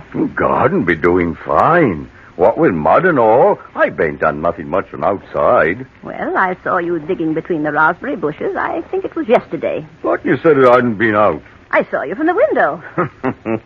Was thinking of putting you in there. Oh, George, you're always joking. Oh, don't tease me. What's it for? Going to bury some old rubbish? What I want out of the way? Do them raspberry bushes world of good, that will. Oh, how nice. I love raspberries. Do you think I'll get a good crop? If you ask me, I think you'll get more. What you bargained for? Oh, I do hope so. And how are the other things getting on? I don't know what I'd do without you. You've worked wonders around here. It's a real pleasure to have you working for me. And real pleasure to work for you it'd be. Not like working up to vicarage, old Parsney be moaning about, always moaning about something. If it made one thing, be another. Not like Us'n. Us'n gets on all right, don't Us'n? Oh, you are a one, you are. I had forgotten you used to work at the vicarage. Tell me, George, did you hear any gossip in the village about what happened to the vicar's wife? They say she was murdered. Yes, I heard 'em talking. Some say she weren't, some say she weren't. But if you asks me, I says it were a good riddance. But let's forget about her. Here, drink up now. Here's your very good health again. I shouldn't really. Oh, come along. Won't hurt you, my pretty. I'm feeling a lot better now. You cheered me up, George. I think the storm is passing over now. And what do you think? Bless ye. In morning, storm will be gone, old sun will be shining. You never know as how it's ever happened. I do hope so. This weather makes me feel my world is coming to an end. Tell me, what did you do for work before you went to the vicarage? Worked down to the slaughterhouse, I did. Oh, how ghastly. Those poor animals. How you must have hated it. Nay, I liked it well there. More fun than a barrel of monkeys. Well, why did you leave, George? The bloomin' inspector throwed me out. What on earth for? I used to like to kill 'em with me bare hands. Oh, how dreadful. How fearfully dreadful. I wish you wouldn't say such things like that. You've given me the cold shivers. Put some more wood on the fire, will you, George? You ain't supped enough of that wine. That's what's the matter with you. I've had enough. And if you ask me, I think you've had too much.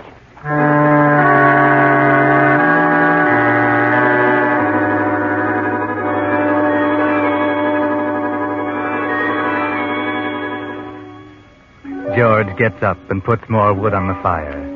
The blaze gives long, weird, fantastic shadows to the scene as he moves behind a chair. He's looking at his great hands now. He's slowly raising them to the level of Mrs. Wentworth's old neck. She doesn't turn, but she's tensed up. She seems to sense her danger. What are you up to, George? Let go of my chair. Stop pulling at wheels. You ain't going nowhere. Let go. Shut up and hollering. Hollering won't help you. You must be mad. The murder. That hole you've been digging. Those poor animals, please. Please listen to me. You can have anything you want. You won't tell it no tales of this away. You can have my money, all of it. I'll give it to you. I'll get it. Don't you worry about that. Now, hold still. I'll get it over quick like. It won't hurt you. Please let me go. Please. Don't.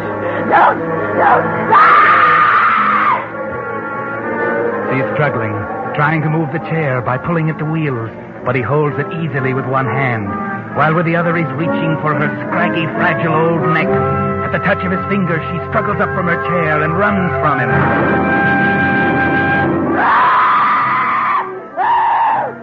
Now, two people are running down the garden path toward the cottage. They're at the door now. Why, it's Dr. Brooks and Olive. Mrs. Wentworth is standing in the center of the room, and George is by the fire holding her chair, and he's laughing.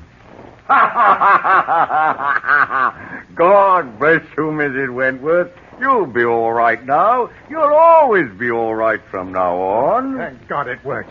I knew it would. I'm sorry George frightened you so, but you asked me to try something else, and so I told him to do it, as it was the only way we could get you walking again. Now, you won't ever need that chair again. So I think you'll agree that it was worth it. I'm going to faint. Leave her alone, Olive. She won't faint. How dare you trick me like this? I'm desperately ill.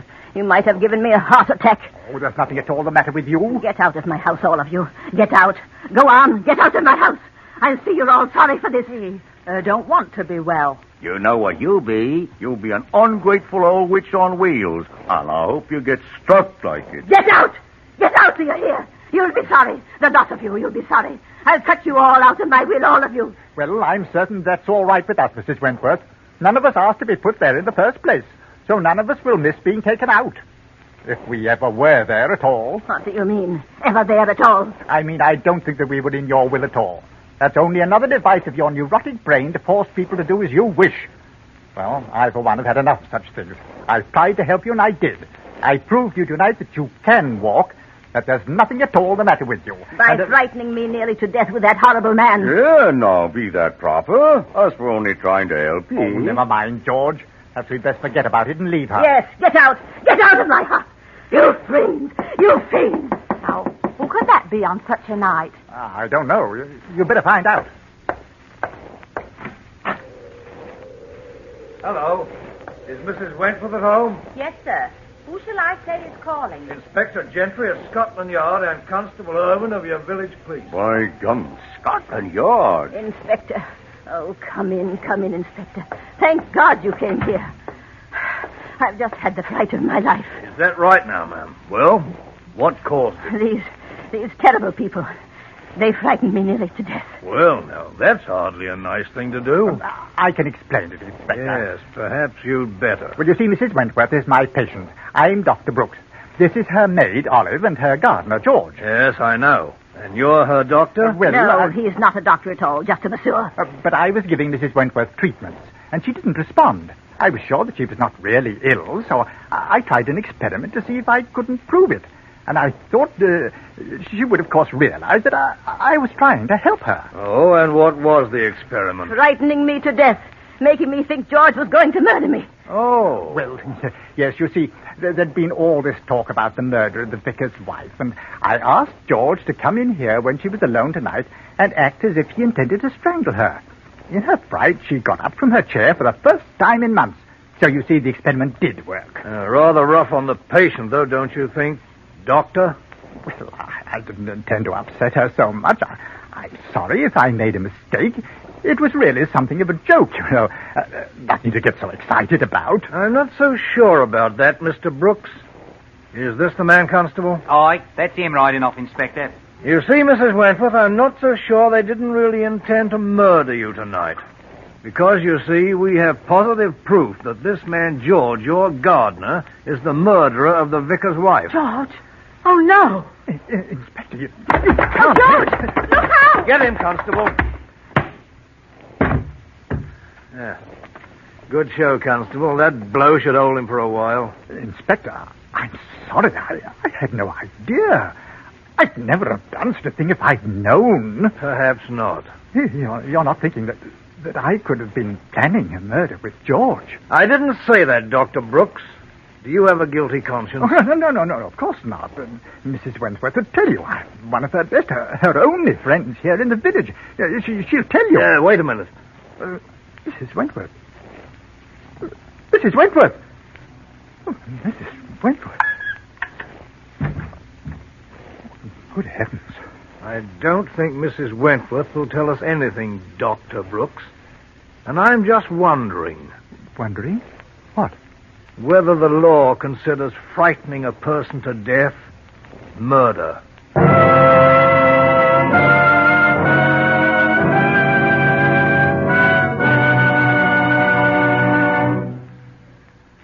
Now, in just a moment, the Whistler will return to give you the ending of tonight's tale. But first, I'd like to call your attention to an automobile headache that's happening more and more often these days. Drivers go out to start their car and find their battery dead.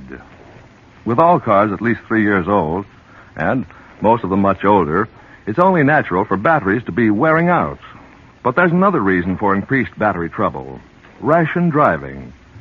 The little driving we do these days can't put back into the battery the charge used up by long-standing and frequent starts.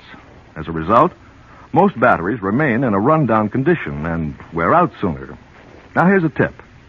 So that the cold months ahead don't catch you with a battery that can't take it, see your neighborhood signal dealer now for a complete free battery inspection.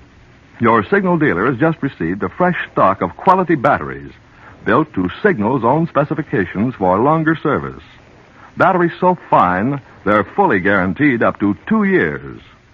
Throughout winter, and for many months to come, you'll be assured of quick starts if you arrange with your Signal dealer now to get a new deluxe quality Signal battery.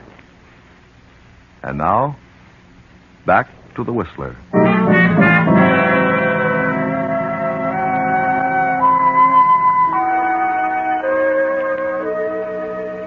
Well, that was rather a drastic cure Dr. Brooks used on Mrs. Wentworth, wasn't it?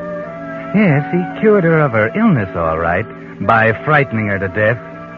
You see, Dr. Brooks dreamed up that character for George, the character of a man who just loved to strangle things and people with his big, strong hands.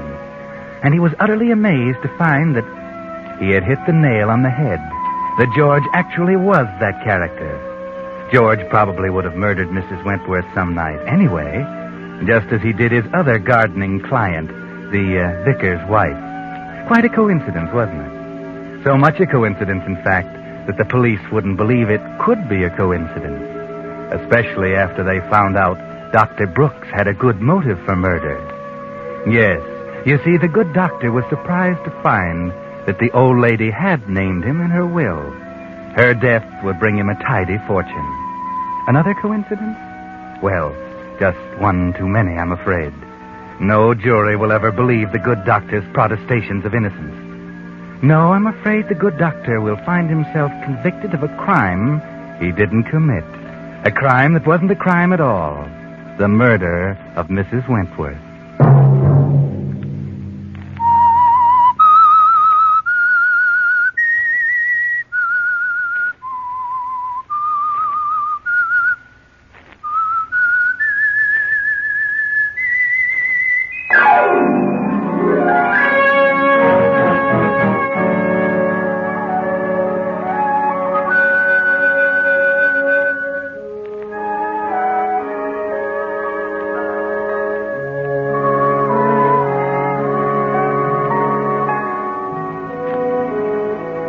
Whistler is broadcast for your entertainment by the Signal Gasoline and Motor Oil Company and your neighborhood signal dealer.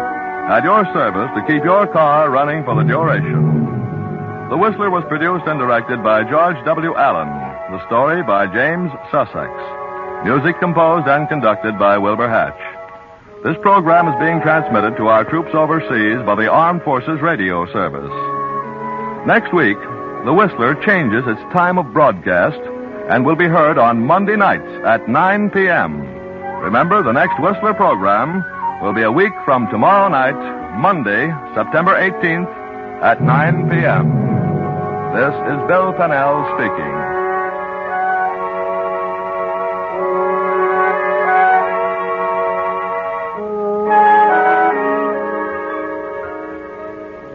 This is CBS, the Columbia Broadcasting System.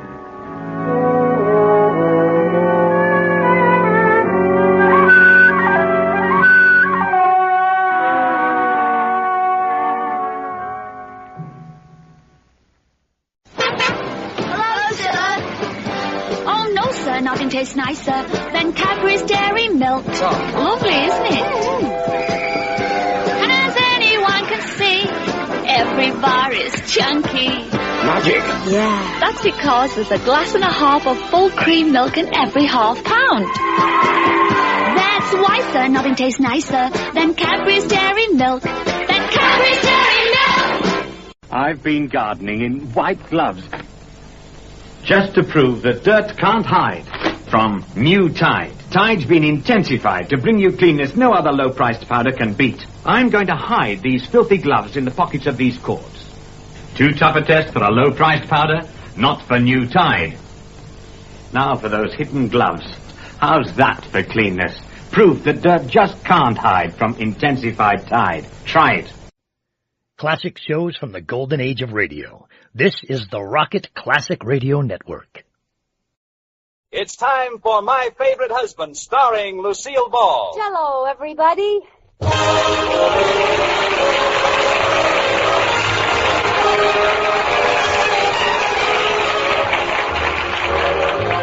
Yes, it's the new Gay Family series, starring Lucille Ball with Richard Denning. Brought to you by the Jell-O family of desserts. J-E-L-L. Oh, the big red letters stand for the Jell-O family. Oh, the big red letters stand for the Jell-O family. That's Jell-O. Yum, yum, yum. Jell-O puddings. Yum, yum, yum. Jell-O tapioca puddings. Yes, sirree. And now Lucille Ball with Richard Denning as Liz and George Cooper. Two people who live together and like it.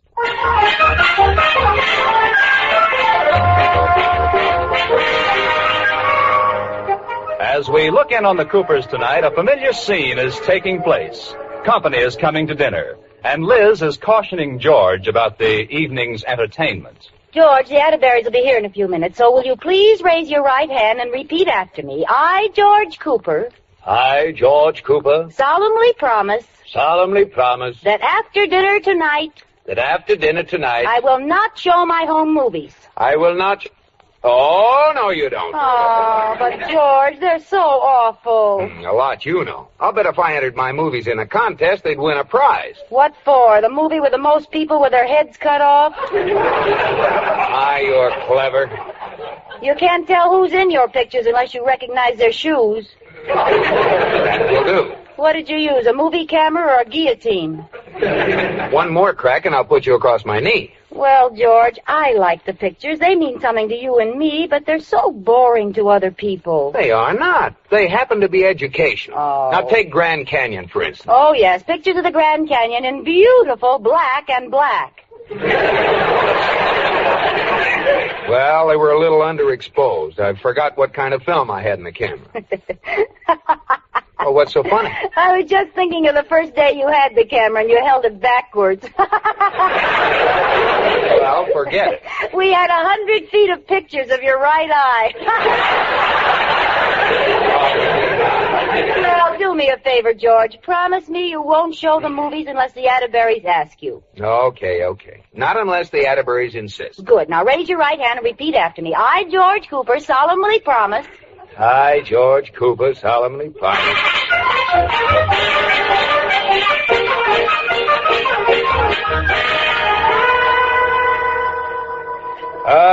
Wonderful meal, Liz. Rudolph ate too much. Never mind, Iris. You do a pretty good job with the knife and fork yourself. Here, Mr. Atterbury, have the big chair, George's chair. Oh, sure you don't mind, George? No, I'll sit on this comfortable, straight-backed wooden one. Well, what would you like to do this evening? Oh, it doesn't matter to me. Doesn't matter to me either. I know what we could do. Nobody asked you. Liz, nobody can think of anything else to do. Has anyone any ideas? No. Then how about some home movies? How about Let's some go to a bridge? movie. Picture golf is nice. See? Well, it's a funny thing. No one could think of anything a minute ago. Well, it was self-defense, George. Did I hear you suggest bridge, Mr. Atterbury? Yeah. Good idea. But I don't like bridge. Oh, you're just being a spoil sport. I am not. I don't like the way you play. Well, how can you say that? We love the way Liz plays. Don't we, Rudolph? Absolutely. Especially at a half a cent a point. I don't blame you. Now, bridge is out. You know, I ran some of the old movies I took the other day, and there was George, give up, will you? They don't want to see the pictures. They do, too. They're just being polite. They're dying to see them. We're dying to see them. See? They insist. Well, I'm afraid we're stuck. Well, let's get it over with. What are you going to show, George? The Grand Canyon. I've been down that canyon so many times, I feel like a burro. Let's get it over, George. I'm all set. I had the projector set up before. Sneaky. I'll turn out the lights. Okay, sneaky. I'll wait till I get comfortable here. Oop! Oh! Rudolph, did you throw something at me? No, dear. Well, something hit me. It was a button popped off my vest. Well, pull yourself together, Mr. Atterbury. Here we go. And, George, try not to get the picture upside down. Don't worry, it isn't. I knew it. There I go, walking across the ceiling. Liz Cooper, the human fly. I don't understand it. Fix it, George. The blood will all rush to my head. Well, it'll just take a minute to turn the film over. Don't waste the time. Let it run and we'll stand on our heads to watch it. Never mind the sarcasm. All right, I've got it. Here we go. Oh, now that's better. That's a beautiful picture. Well, how did this happen? This is the tail end of the Grand Canyon pictures. Too bad, boy. Oh, but you missed the best part. No, we didn't, George. The end is the best part. Turn on the lights, Iris. No, wait a minute. There's some more spliced on here. Isn't there some way you can speed it up, George? Well, all right. Oh, wait a minute. There's a picture of me. Slow it down, boys. Slow it down. Well, there I am. My, these are old pictures. How long ago was that, Liz? Oh, 6, maybe 7 years. Hey, there's a good shot. All of us in our bathing suits. I cut quite a figure, didn't I? Say, who's that? Iris, how'd you happen to let me talk to a young, slim creature like that? Rudolph, that's me. But it can't be. Look how thin... Oh, that was 7 years ago, wasn't it? Before inflation set in. I don't pop my buttons. Don't let them get your goat, Iris. Liz, that redhead in the picture, the one with the beautiful figure. That isn't you. Now, don't you start anything, George. Now, quit it. That was 7 years ago. It wouldn't be natural if I hadn't put on a little weight here and there. Well, you haven't changed much here, but what a there you've put on. Hey, what did you turn the lights off for, Liz? I can't stand looking at myself like I used to be. Stop the pictures, George. Yeah, I think there's something wrong with them. Let's face it, Iris. Who are we kidding? We deserve the ribbing we're getting from our husbands. It's our fault for letting ourselves slip. Hear, hear. Never heard a woman say that before. Good girl, Liz. And you know what we're going to do, Iris? We're going to go on a diet the first thing tomorrow morning and get rid of this excess weight. That's a deal. Liz, that makes sense. Starting tomorrow morning, no starches, no sweets, nothing fattening of any kind. Right. That's for tomorrow morning. Now, for tonight, let's go down to the drugstore and have a double hot fudge sundae.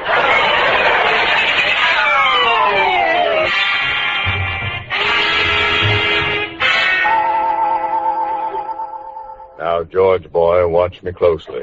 You're one of the few men at the bank to share this secret with me. Yes, sir. Very well. Now you turn 3 to the right. 3 to the right. 4 to the left. 4 to the left. You turn the handle. There. Now you know how to get a Coke out of the machine without putting in a nickel.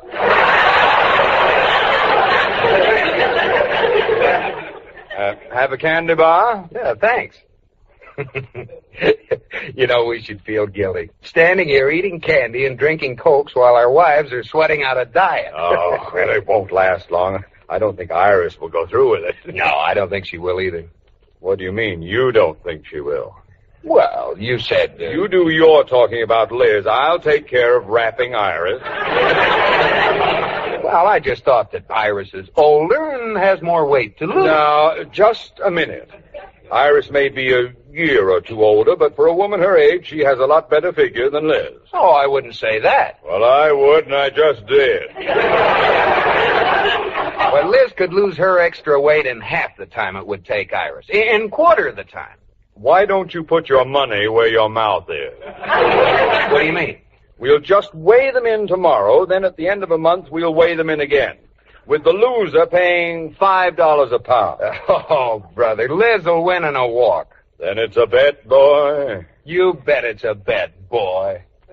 What? I mean, sir. That's better. And one more thing. Just leave a nickel for that Coke you're drinking. Yes.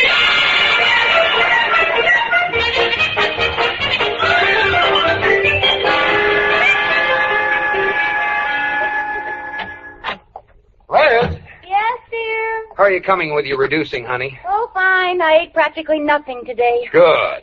So I had to take this candy bar to keep up my energy. Here, give me that thing. Oh, well, you didn't have to throw it in the wastebasket.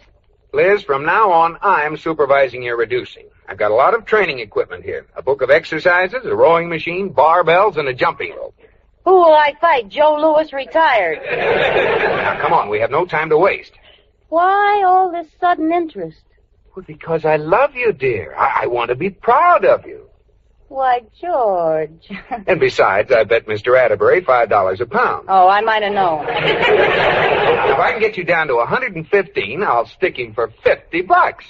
Well, if it's money you're after, why bother with exercise? What do you mean? Just don't feed me. I'll bet you can get me down to 50 pounds, coffin and all.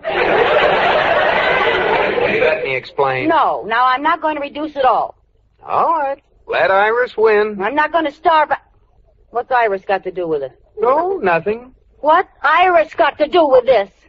Well, Mr. Atterbury said she had a better figure than yours. Better than my... Why, she hasn't even got a figure. She has a size 18 lump. Well, he thinks she can get into shape quicker than you can, so I bet him $5 a pound. Well, split it with me? It's a deal.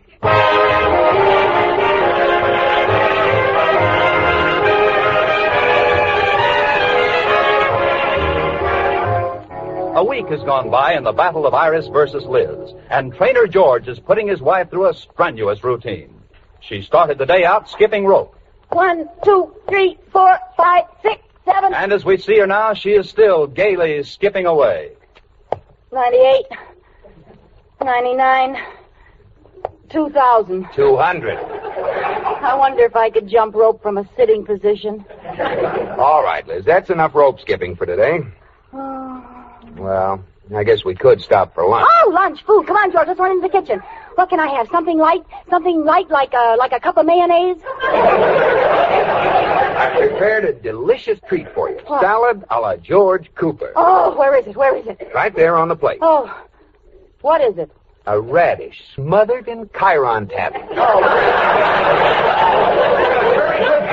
Besides, you only had breakfast 3 hours ago. Some breakfast. You gave me a glass of orange juice and let me smell some oatmeal. Well, what do I get to drink with this nothing burger? Well, I don't know. See, milk is too fattening. Oh, Coffee sure. with cream or sugar's out. Oh, certainly. Hot chocolate has too many calories. I know what, George. How about a big glass of skim water?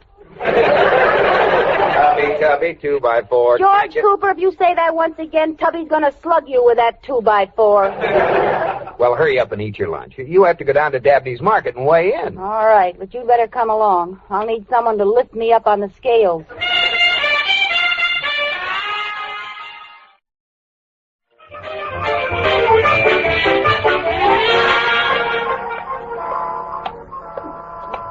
Come on, Liz, walk faster. I thought I was running. Well, what are you standing down there in the gutter for? I'm gathering strength to climb onto the curb. Come on now, it's just a couple of steps to Dabney's Market. Oh, I feel so silly coming down to the meat market to get weighed every day. Well, Atterbury and I agreed this was to be the official weighing machine. Why don't you put a sign on me? Fillet of Liz Cooper, $5 a pound. Go on, get on the scale and let's see how much you've lost. Okay. George, I was afraid of this. I'm down to 0. I haven't put the penny in yet. What does it say? Let's see. 123. Oh, George, I've lost 2 pounds. Isn't that wonderful? What's the score today, Mr. Cooper? Oh, hello, Mr. Dabney. 123. Good. How much you figure to trim her down to? Well, I thought about 10 pounds off would do it. No, too much. 7 is plenty. That tenderloin is lean, but she's pretty plump in the porterhouse.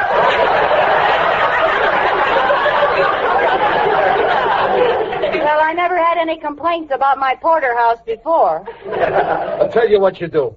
Get rid of a couple of pounds of fat around the spare ribs, 3 more over the hocks. Anything else? Yeah, stick an apple in my mouth and shove me in the oven. I sure would appreciate it if you could bring her in at 118, Mr. Cooper. That's the number I got in the pool. Pool? What pool? Oh, didn't you hear about it? Everybody in the neighborhood's in on it. Somebody got up a pool, and I drew you at 118. Well, of all the nerve. Who would do a thing like that? I don't know. But they're $1 apiece, and I got 2 numbers left. Mr. Dabney, I'm ashamed of you. That's a terrible thing to do. I know. I hated myself in the morning, but fortunately I sold most of the tickets the night before. Oh, now you'll have to make a good showing, Liz. You're a public figure. And speaking of figures, look who's coming. Your deadly rival, Mrs. Atterbury and his prize heifer. Oh. Hello, Iris. Oh, Liz. Have you been working as hard as I know just how you feel. Hello, Mr. Atterbury. Good afternoon, Mr. Cooper, boy. Are you going to weigh Iris? I think we'll wait till you leave. Well, if that's the way you feel. Oh, wait a minute. Bad planning. Don't get off that scale, Liz. Why? Wait till Iris gets on, and then you get off. It's more economical that way. Oh. Well, as long as it's our penny, I guess we have a right to see how much she weighs. Iris. Huh? Oh. 1, 2, 3, 4. No. No. Well, get on the scale. Oh. Oh. Ah. Oh. Oh. 123. Neck and neck. Oh, no, it isn't. Iris started 2 pounds heavier than Liz, so she's ahead. Come on, Liz, we've got work to do. I'll run you home piggyback. Oh, piggyback. Thanks, George. I couldn't have made it any other way. All right, turn around and I'll jump on your back. Oh,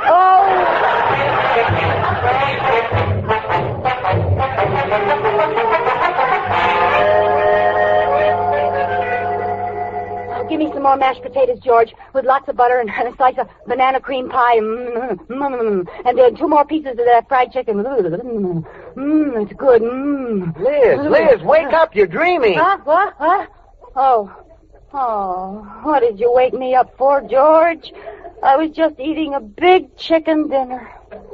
Say, maybe it wasn't a dream. Where'd all these feathers come from? Well, you ate half the pillow. I thought it tasted sort of dry. I was lying here trying to remember what we did today. We rode the bicycle, didn't we? Yes, we did. Jumped rope. Yes. Rode the boat. Yes. Did we forget anything? Yes, you forgot to beat me with a rubber hose.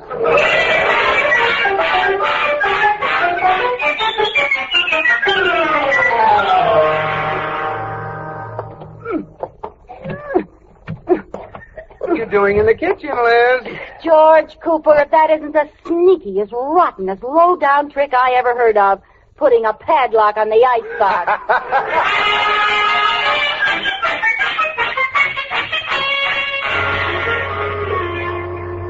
Iris, I've got terrible news. Liz is down to 120. She's a pound ahead of us. I don't care, Rudolph.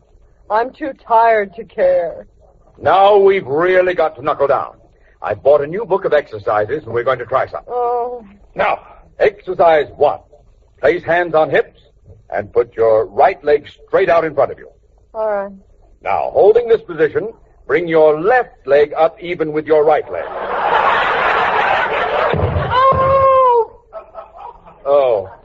Oh, my mistake. You're supposed to be lying down when you do this exercise. Now then, flat on your back. Yes, Rudolph. Put your right leg straight up in the air. Good, good. Now put your left leg up even with it. Iris, put your left leg up. That isn't the silliest sight I've ever seen. She looks like a submarine.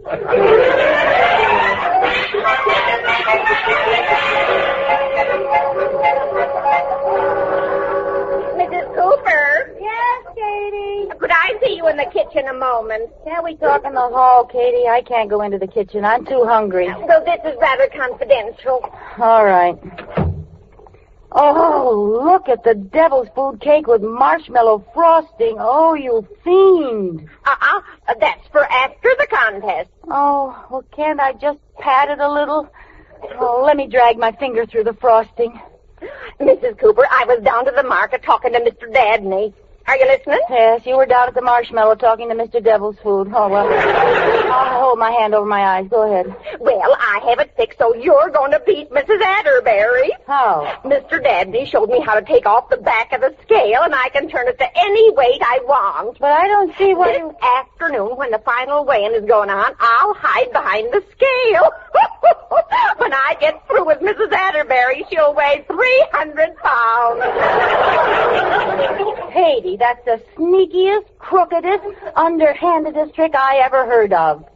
Well, then I won't do it. What's the matter? You crazy? I didn't say I didn't like it. Won't someone see you? No. Mr. Dabney is going to put a big pyramid of canned goods behind the scale so no one will see me. All I have to do is make you weigh 118 so he wins the pool. Oh, boy, give me that cake. I don't have to diet anymore. Well, how about a glass of milk to go with it? Banana and fried potatoes and bread with lots of butter on it. And for dessert, butter with butter on it.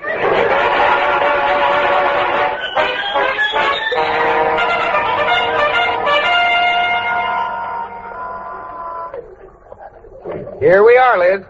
Say, look at the crowd. Do you think they're here to see Iris and you? I know they are. Look at that sign in the window. Today, 2 o'clock, the Battle of the Bulge. Don't crowd, folks. Don't crowd. Plenty of room by the vegetable bin. Hey, don't sit on those artichokes. Hello, Mr. Dabney. Hello, Miss Cooper. Come on in. The Atterburys are waiting. Let us through, please. Oh, here comes Liz now. Make it 120, Liz. I'll split with you. Let us through, please. Oh, pardon me, please. Hello, Mr. Atterbury. Hello, Iris. Say hello, Iris. Oh, well, don't wake her up just for that. Hello, Mr. Atterbury. Well, George, boy, I hope you brought plenty of money. No, hold it. I got to make an announcement now. Ladies and gentlemen, your attention, please. The Dabney Meat Market proudly presents a weigh-in for the World's Championship Reducing. Oh, this is going too far. In this corner, we're in blue tie. Dress. And don't you wish you knew how much? Mrs. Atterbury!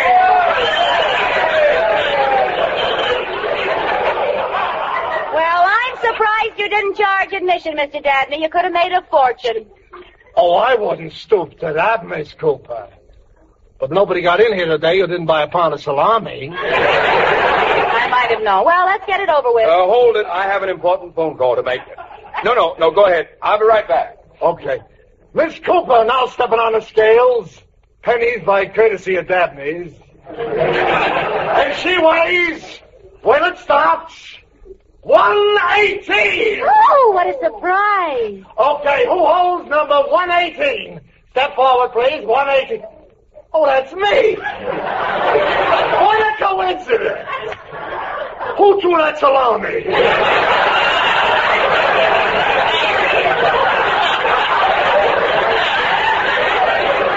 a minute. That scale doesn't say 118.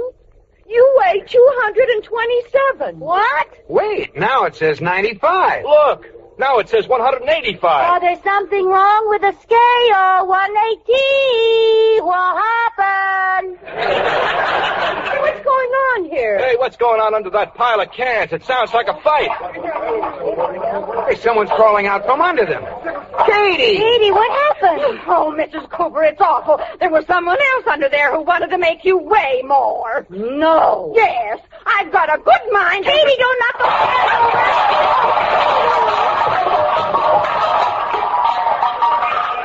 Here, quick, help me lift these cans off. Whoever's under there, it serves them right for cheating. We thought of it first. Liz! Look who it is! Mr. Atterbury.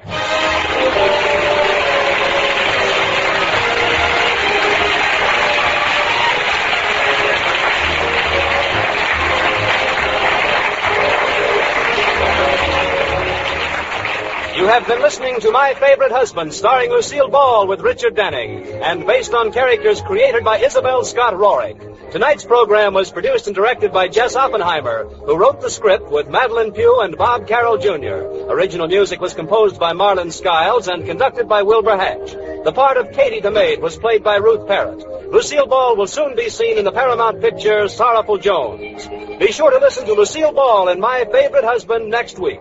Bob Lamont speaking.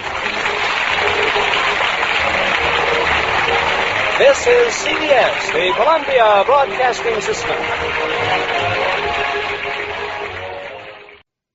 You're listening to 1940s radio on the Rocket Classic Radio Network.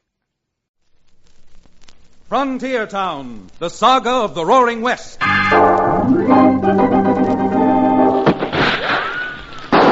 Frontier Town. El Paso, Cheyenne, Calgary, Tombstone. Frontier Town.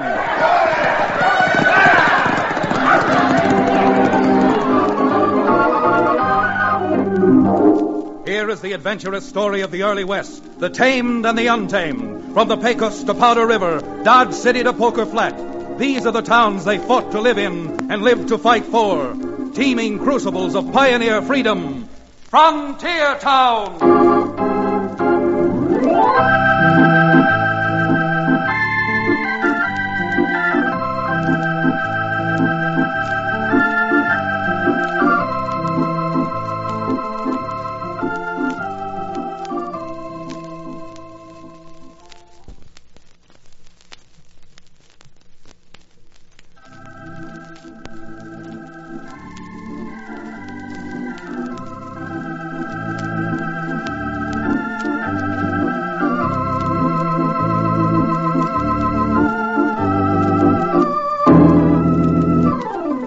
Hello there.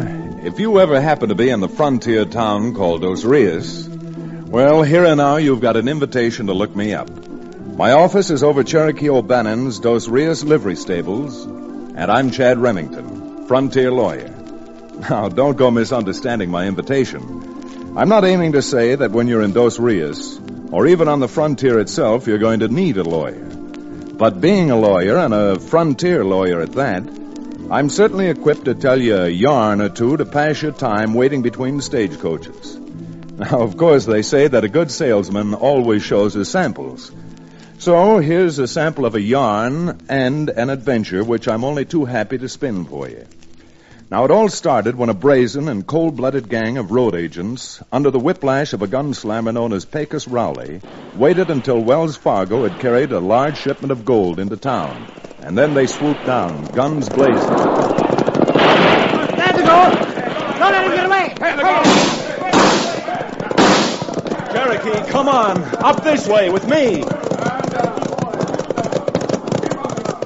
Just keep riding, Chad. I'm right behind you.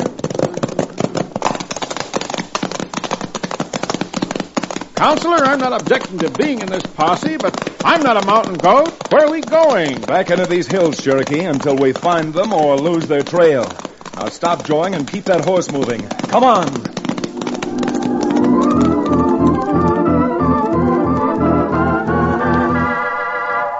It was only a 50-50 chance cutting off that way back through the crags, and instead of finding Pecos Rowley and his crew, we lost their trail. But there was enough evidence of which way they went. So, when upon returning to town, I found that Wells Fargo had posted a $5,000 reward, I euchred Cherokee into packing a bedroll, and both of us set off through the narrow confines of Steamboat Pass, heading for the broad, sweeping valley we called the Green Hills country. Chad, I think this whole thing is a lot of nonsense. And a wild goose chase. That doesn't sound like you at all, O'Bannon. $5,000 would buy a lot of things, including the one thing you like best, and the counter-irritants to cure your hangover after. Bosh, piffle, and fiddlesticks. Besides, with a bloodthirsty killer like Pecos whatchamacallit, an excursion of this nature is fraught with danger. Danger? Yes, with danger. How do you know where he's heading out, where he might be? Why, any moment riding along here, he might spot us over the sights of his rifles and... Down, Chad! We've been discovered by that polecat! That polecat you're talking about, Cherokee, doesn't seem to be any more than a pole kitten. Here, you see him over there? About 10 years old and not even ankle high to a prairie dog. Well, by the bear, the top of the prophet. An adolescent ape like that has no business packing a gun. Hey, you! You, youngster! Come on over here. Come on, you pint-sized Imperial Pass. Shake it up. I'm coming. What's your hurry, Tenderfoot? Tenderfoot? Why, you sawed-off son of Satan's stepchild. I've got a good mind. Hold it, Cherokee. Here comes someone riding up. Maybe this is his father. Over here, mister. You go and snitch on me and I'll blast you both one. Ho there, ho, boy. Something wrong here? I heard a shot and... Well, I'll be dogged and branded Chad Remington. Ike Davis. Now, what in name of all that's sacred are you doing out here in Green Hills country? Last I heard of you had a place over in San Juan Basin. Been over here for most 2 years now, Chad. See, you ain't changed none, Cherokee. A moment ago, I was almost changed. This rambunctious, rowdy little runt almost blew my head right off my shoulders. I did not. And with that purple nose for a target, I don't see how even a child could miss. Oh, but seriously now, a Winchester 30-30 is nothing for a youngster this age to play with, Ike. I know, Chad. And believe me, he wasn't playing. What? You have the audacity to stand there and defend this immature imp? Moreover, you're starting to sound as if you were his father, which, begging your pardon, we know you're not. Well, I don't blame you for not knowing, Cherokee, but I am Mickey's father. His father? Now, wait a minute, Ike. If you're trying to pull my leg, it doesn't stretch that far. I've known you for 15 years. This youngster must be at least 10, and up to 2 years ago, you weren't married. That's right, Chad. But if you ride over to my place, you can just see the roof of it through those trees. I've got a lot to talk to you about, and a lot to explain.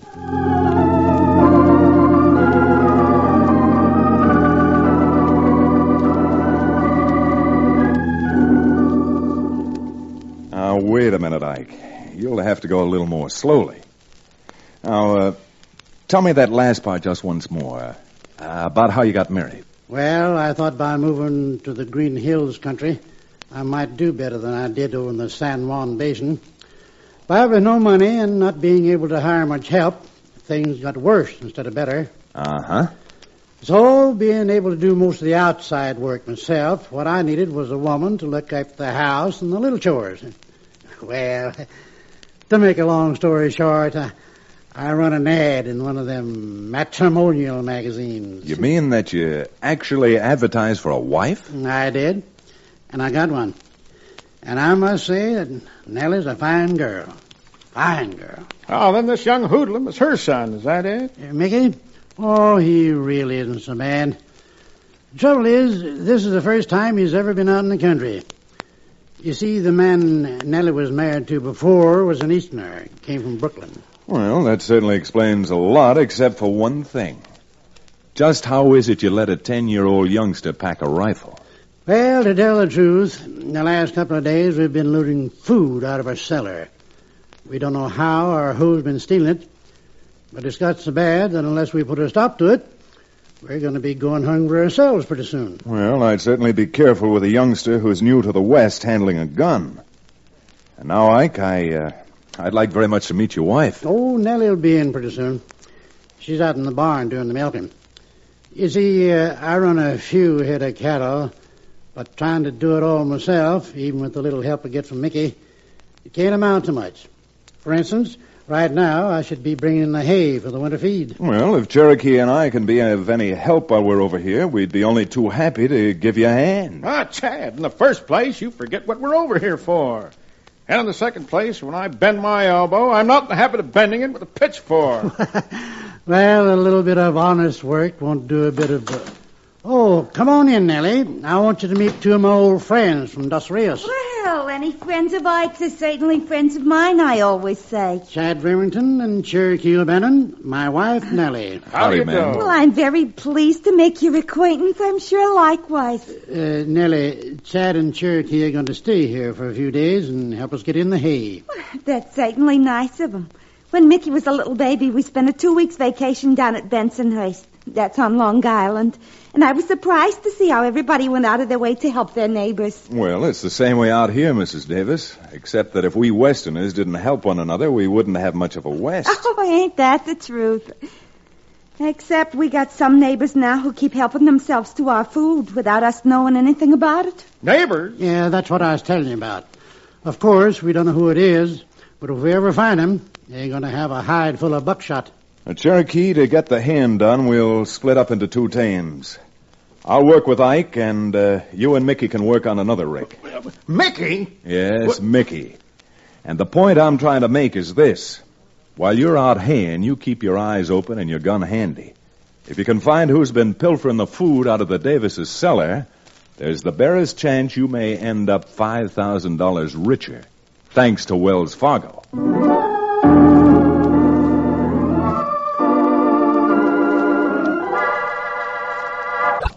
And give us money to burn. Come on. We're going back to the hideout and start this thing working.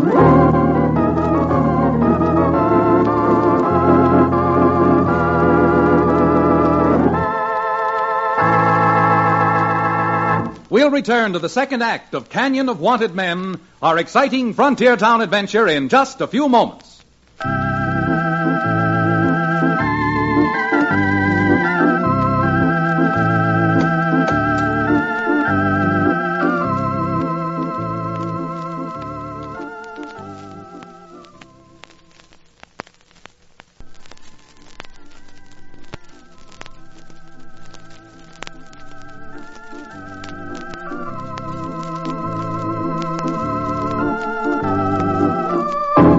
And now, Frontier Town.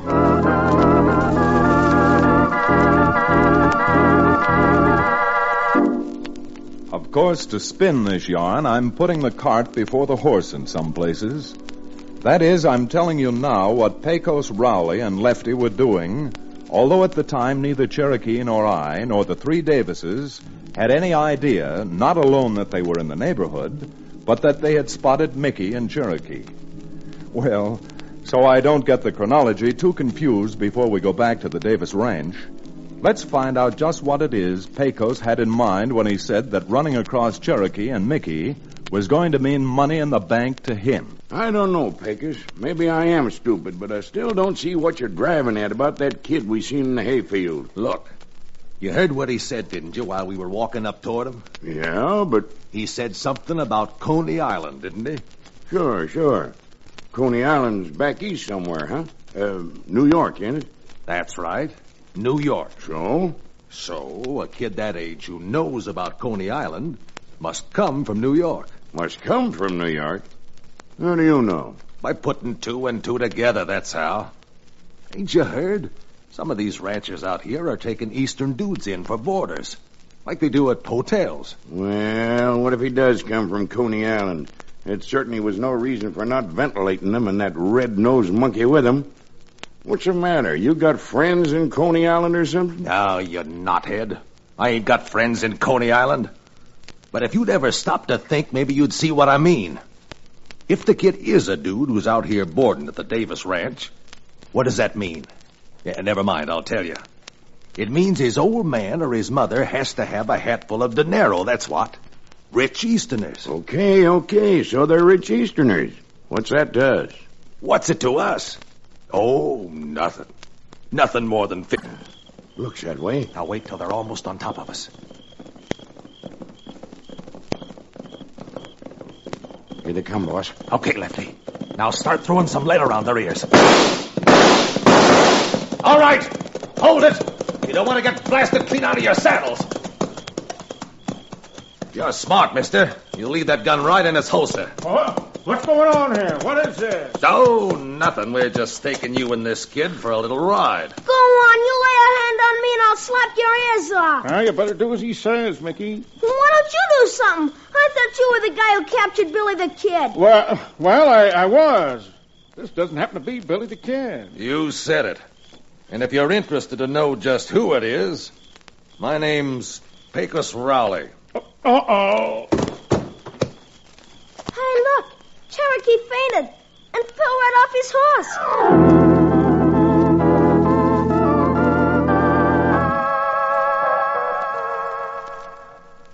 Oh, now, believe me, Mrs. Davis, I'd give my right arm if I knew what happened to Cherokee and Mickey. No, Chad.